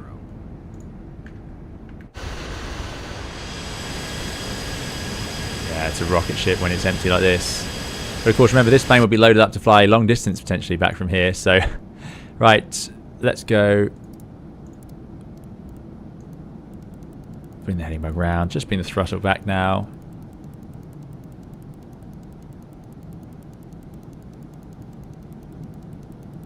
Not too much. Gentle climb is all we need. Let's put it into heading mode. And it can turn right. Let's put it into VS mode. And we'll do 1,000 feet per minute up to 4,000 feet. So we're only 5 miles from the VOR. So let's just keep heading away and climbing. And then we can make a big turn round back to it. And let's do 220 knots. What's our min clean speed? Yeah, 218. So let's do 220 knots. Okay. So now the airplane is settling in. We're on the QNH, out arm, heading VS. This is all good. We're in radio navigation mode. VOR's behind and over our shoulder. So let us now just make sure we set the airplane right. So autocomplete. I'll do the climb checks. Stand by, Captain. I mean, Hey, Cap, that flow is all set. Aircraft is yours. the cabin doesn't need to pressurize at 4,000 feet, but there it is. It stayed at 0, which probably isn't too unrealistic. And next is descent. So, Copy, descent flow, going through it. let it One run. moment. One moment. We'll do Set. landing Last flow was completed as requested. 156.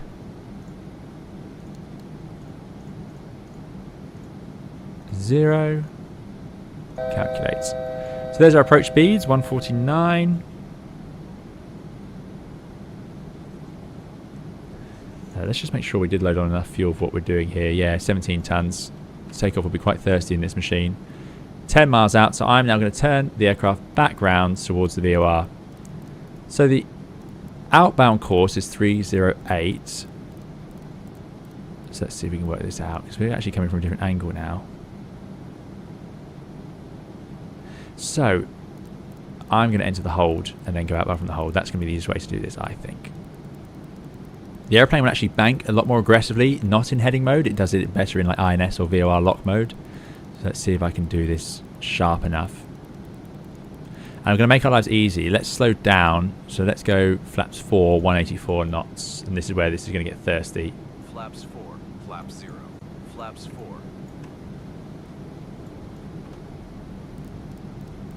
And once you get the slats out, we can actually slow the airplane down to 184. Check they are definitely 4. Yeah, so that basically is just the slats out.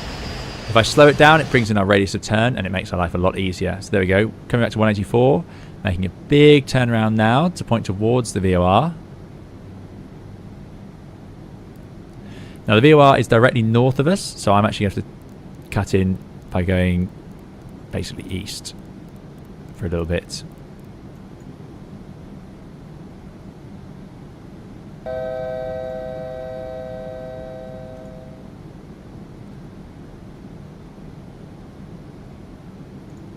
Forty Blank says the ATA L-1011 was the only L-1011 I ever got the chance to fly on. It was the late 90s and from San Francisco to Honolulu. Awesome. Yeah, I wanted to do that flight, but it was a bit too far.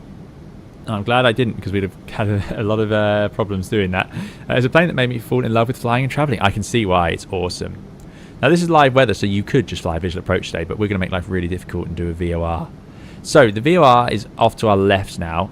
I want to intercept this inbound course 308, which will put us in the hold. And if I go to charts, you'll see what I mean. We're here. We're flying up here, and then I can intercept 308, enter the hold, which is this holding pattern here. It's not overlaid very nicely, but there it is. So let's just do that nice and gently. We're at 4,000 feet. This is all looking good.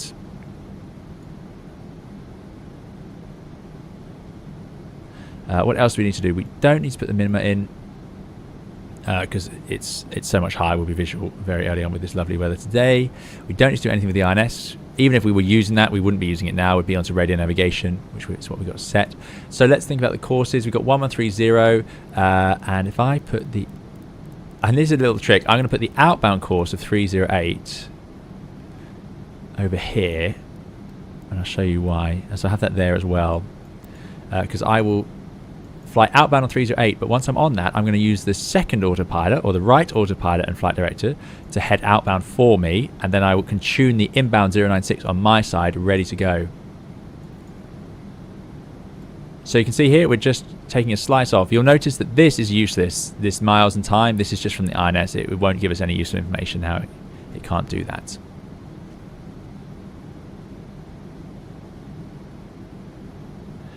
Is there a reason to not buy something in the marketplace versus third-party store? Well, I like marketplace because they tend to get updated. The problem is some third-party stores are a little more user-friendly, easier to see when there's an update and so on, and you have to use the IniBuilds to put the liveries on it. So you're going to have to use the IniBuilds manager, so you have to install that. So it doesn't save you much. So yeah. So it's up to you really. Other people might have different opinions. Right, let's start turning towards the intercept. Going to get beautiful views of the island. I wanted to see Cuba. I wanted to see Punta Cana. I suppose we did take off there on that second attempt. There's those big slats.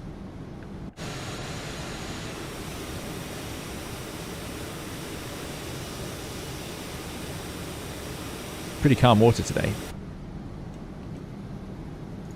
But yeah, once we take out the autopilot, which we'll do once we're inbound and descending and we can see 2 whites, 2 reds, things can get a little bit of a handful, because this airplane it has a lot of drag. I'll say that. So you have to keep the thrust on, and then the DLC makes it feel different. So you'll like pull back on the yoke thinking I'm going to reduce the rate of descent, and just the spoilers change, so you think there's been no change, so you actually pitch too much. That's another easy thing to do with it. Right, let's arm the VOR mode. Oh, a bit late, so you'll see here though it will do quite an aggressive bank to try and do that. And now we're intercepting 308, and we're 4 miles out, so this is about right. This will be a 1 minute hold, so I can do that with the clock. It should automatically keep the speed. It is. Look at all that thrust coming on. Lots of thrust needed.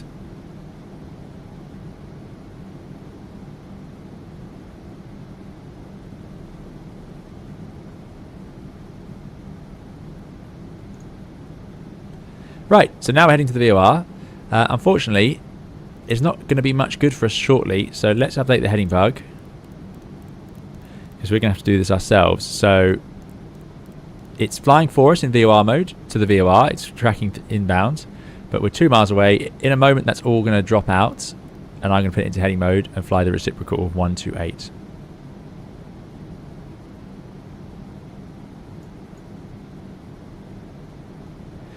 So we're going to the cone of confusion. As we go overhead the VOR, the needles will drop out, which will happen very shortly. So let's go into heading.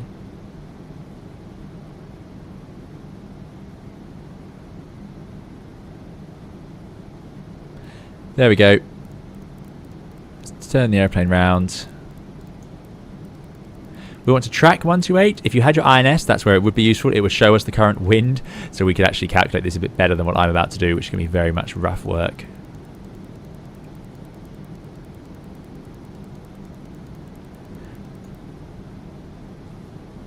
I know the wind has been from the east, so it's possibly blowing us away a bit. So we could cut in slightly. It does look like that works either way, actually. It looks like it might be showing us the drift. It could cheat and use that. So let's just do 124. So you see here, we're making this left turn, outbound. It should stay at 4. So did you see that? It actually managed to give us an altitude alert because it left the altitude so much. That's down to the autopilot not quite managing, which is not inconceivable in this aeroplane.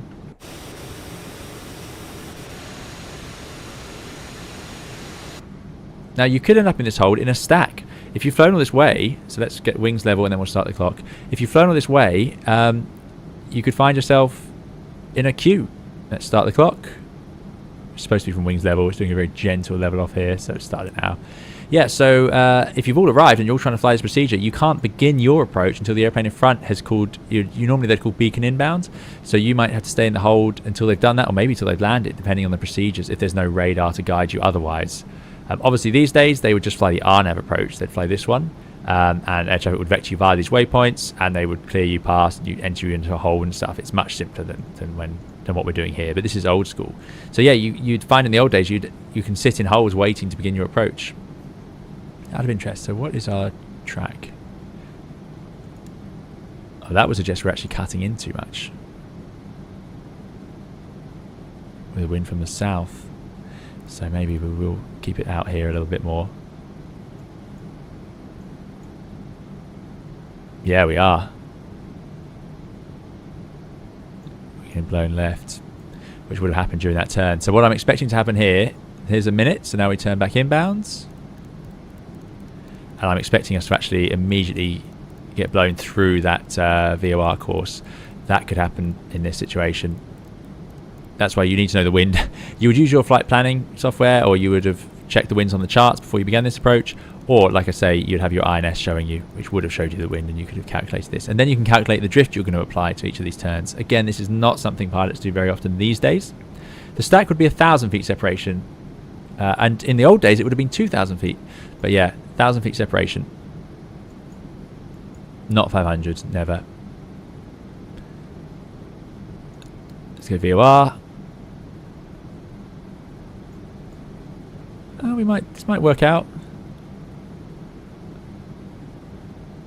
So this time, because this is nice and easy now, because we're just in the hold, we can just head straight outbounds. That's going to work out nicely, I think. Yeah, look at that. Well done us. So it's in VOR mode. So there it comes. And we can't leave 4,000 feet until we head outbounds. So we've got 4 miles to that. But there we go. Brilliant. So the next thing we need to do is remember to start the clock as we pass overhead. Or we're going to run out of reference points for this approach.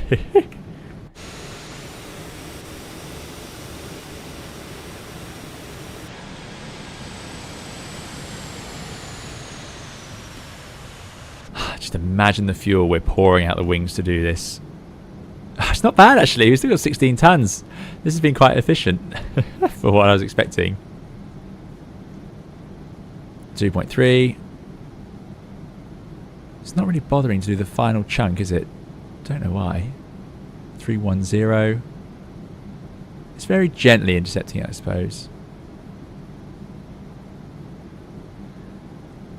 So next step is to go outbound 308. Remember, the pilots doing this wouldn't have had this lovely chart with an arrow on it showing exactly where you were. Hello, Goldie. Good to see you.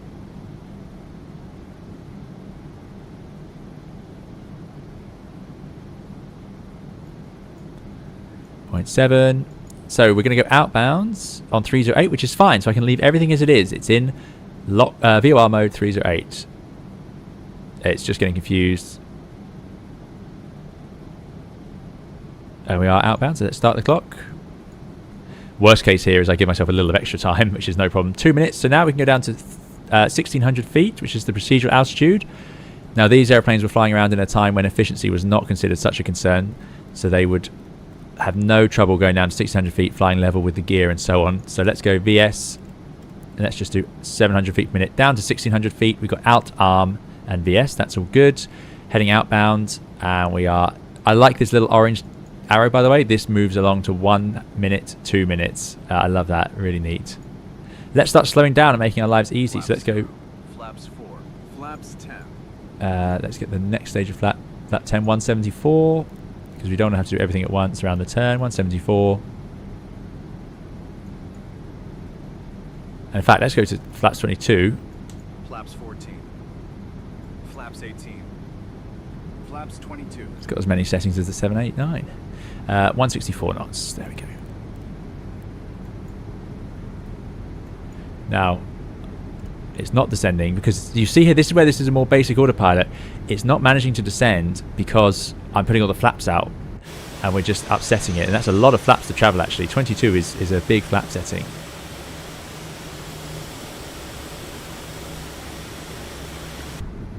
I don't know why. Is your screen going blank every now and then? I'm seeing it on my second monitor. I hope not. Anyway, coming up on 2 minutes, and then we'll make a left turn. So what I need to do now is, as I said I would do, if I put the right autopilot in, turn off the left one, and then I can put the inbound course, which is, I should have done this already, 096. Just go the other way.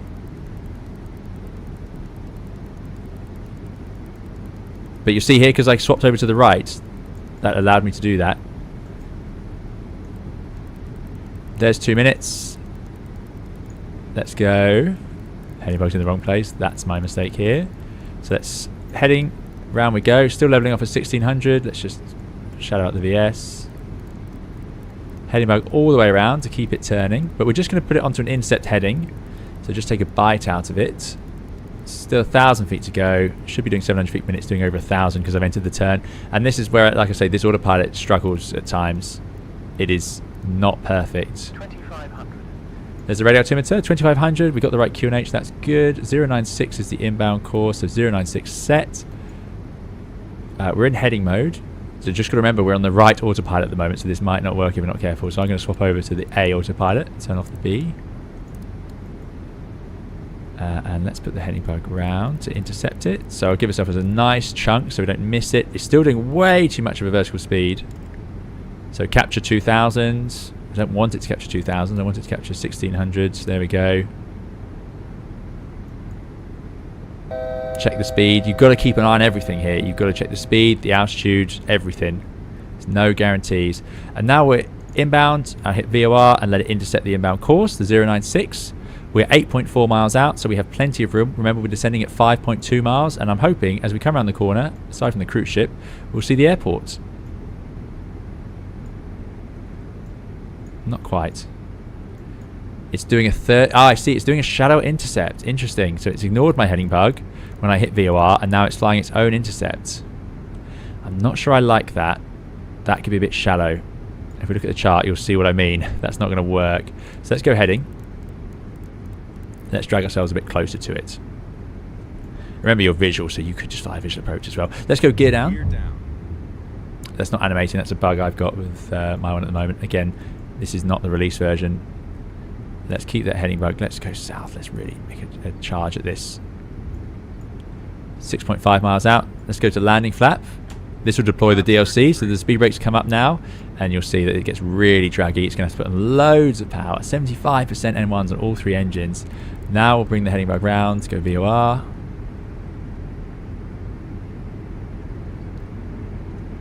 .1 miles out, so that's fine. Yeah, so see they're slightly deployed. That was far too late to do that final. This is what I mean, why I said we might have to do this twice. And you'll see they're not far off actually. So 5.5, 5.4. We are visual. We are within 5 degrees actually. We are, unbelievably. So if I go to VS and just start the VS down, we said 800 feet per minute. It might need a bit more because we're a bit late there. Let's do 900 feet per minute. That's the start of our 3 degrees. And remember, you could be in clouds doing this down to minimums. And I can see out the window we have 3 whites, so a little bit high as I expected. So I have done 900 feet per minute. Just remember that means the power's off a little bit. Remember the gear is down. I'm not sure why this is showing up, but there we go. Now we don't have any markers on the way down to show us, so we don't have to be visual to 1,000 feet. But there we go. It is essentially at 4 whites because we didn't come back on the speed either. There we go. I knew there'd be more going on, so we should be back at 149. So our vertical speed of 900 has not actually been enough to fix that. So yeah, let's see if we can do this by 1,000 feet. Let's just put the nose down a little bit more. We're tracking inbound correctly. It's 800 feet per minute. Has that caught it? It has really. Now that wouldn't really be stable in a modern airline, but there we go. Let's just take that out. So we'll gently bring ourselves over. We'll keep doing about 900 feet per minute. Autopilot's now off until we get 2 whites, 2 reds. I'm going to take the auto throttle out, but see, do not let the power come back like that because it needs the power. It needs the power. Okay. keep it at 1,000 feet per minute. I think the wind is from the right, actually. You can see that 500. quite seriously dragging us off. Now get that VS under control. A bit more power needed. Oh, don't shadow out that much. Coming right over the beach. Speed's coming a little bit faster. Power off. 2 whites, 2 reds. You can hear the speed brake going. Idle. Flare. Touchdown. Get the reversers out. Rotate. Oh, yeah, the rudder is very sluggish and we're getting manual brakes. It does stop nice and quickly. The rudder's very hard. I'm not sure if it's trying to simulate being heavier than it is. And we made it down, and there we go. So not very stable. Let's bring those reversers to idle. Not particularly stable there, but you get the idea. It's just a lot going on there. And what we missed there was getting the speed back. So when we put in the vertical speed, it meant that we weren't actually doing we were just going to drift high, which is what happened. So that probably would have been all it needed to sort that one out. Go forward idle, get on the brakes, and we'll follow these yellow lines for the turn. Awesome. Now, in all of that, who's going to tell me what I've forgotten? Because what I'm missing is the replay, and I'm so sorry. There's nothing I can do about that now. But yeah, in all of the messing around there, I have failed to start the replay software. I'm really sorry. I'd love a replay of that landing over the beach. We can't really set up and do a quick ILS. But what I could do... What can I do? We can check the cinematic view. See if that's causing us problems.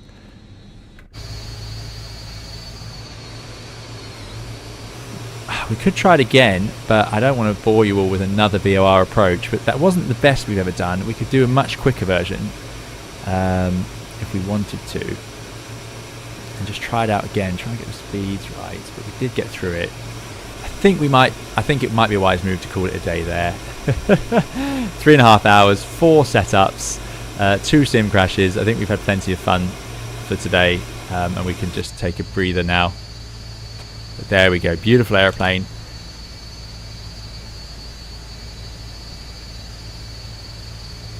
Just one of those days. Thanks MSGN, appreciate it. Yeah, it was indeed. But this is it's awesome, and a lot of the stuff that's happened today has not been due to this airliner, I don't believe. I am curious about cinematic in chase plane, see if that's been causing issues or not. I've not noticed that before, and we've used it on lots of streams. I don't know. I don't know. But this is still a preview build of the aircraft, so there we go. Right. Thank you all so much for coming along. I do really appreciate it. Thank you for sticking with it. Do please leave a like on the way out if you enjoyed it. I'm going to call it a day there, I think. So yeah, thank you all for coming along and joining us. What I'm going to do is fire up the APU. Master. Oh, it was on the whole time anyway. Let's not mess around with that. Okay, yeah, this is the sign. Thanks very much for watching. Really appreciate it. We'll see you again in another video or live stream. Thank you so much to the moderators for looking after us. Thank you for those very generous super chats. Thank you to those of you just watching along, and thank you of course to those chatting. I'm going to try and get some videos out on this aircraft if I can reliably do some of these things with it, so try and help you along. If you're setting yours up now, I'll hopefully get a tutorial online soon, like a basic guide for it. But for now, that's all. Thank you so much for watching. Bye bye.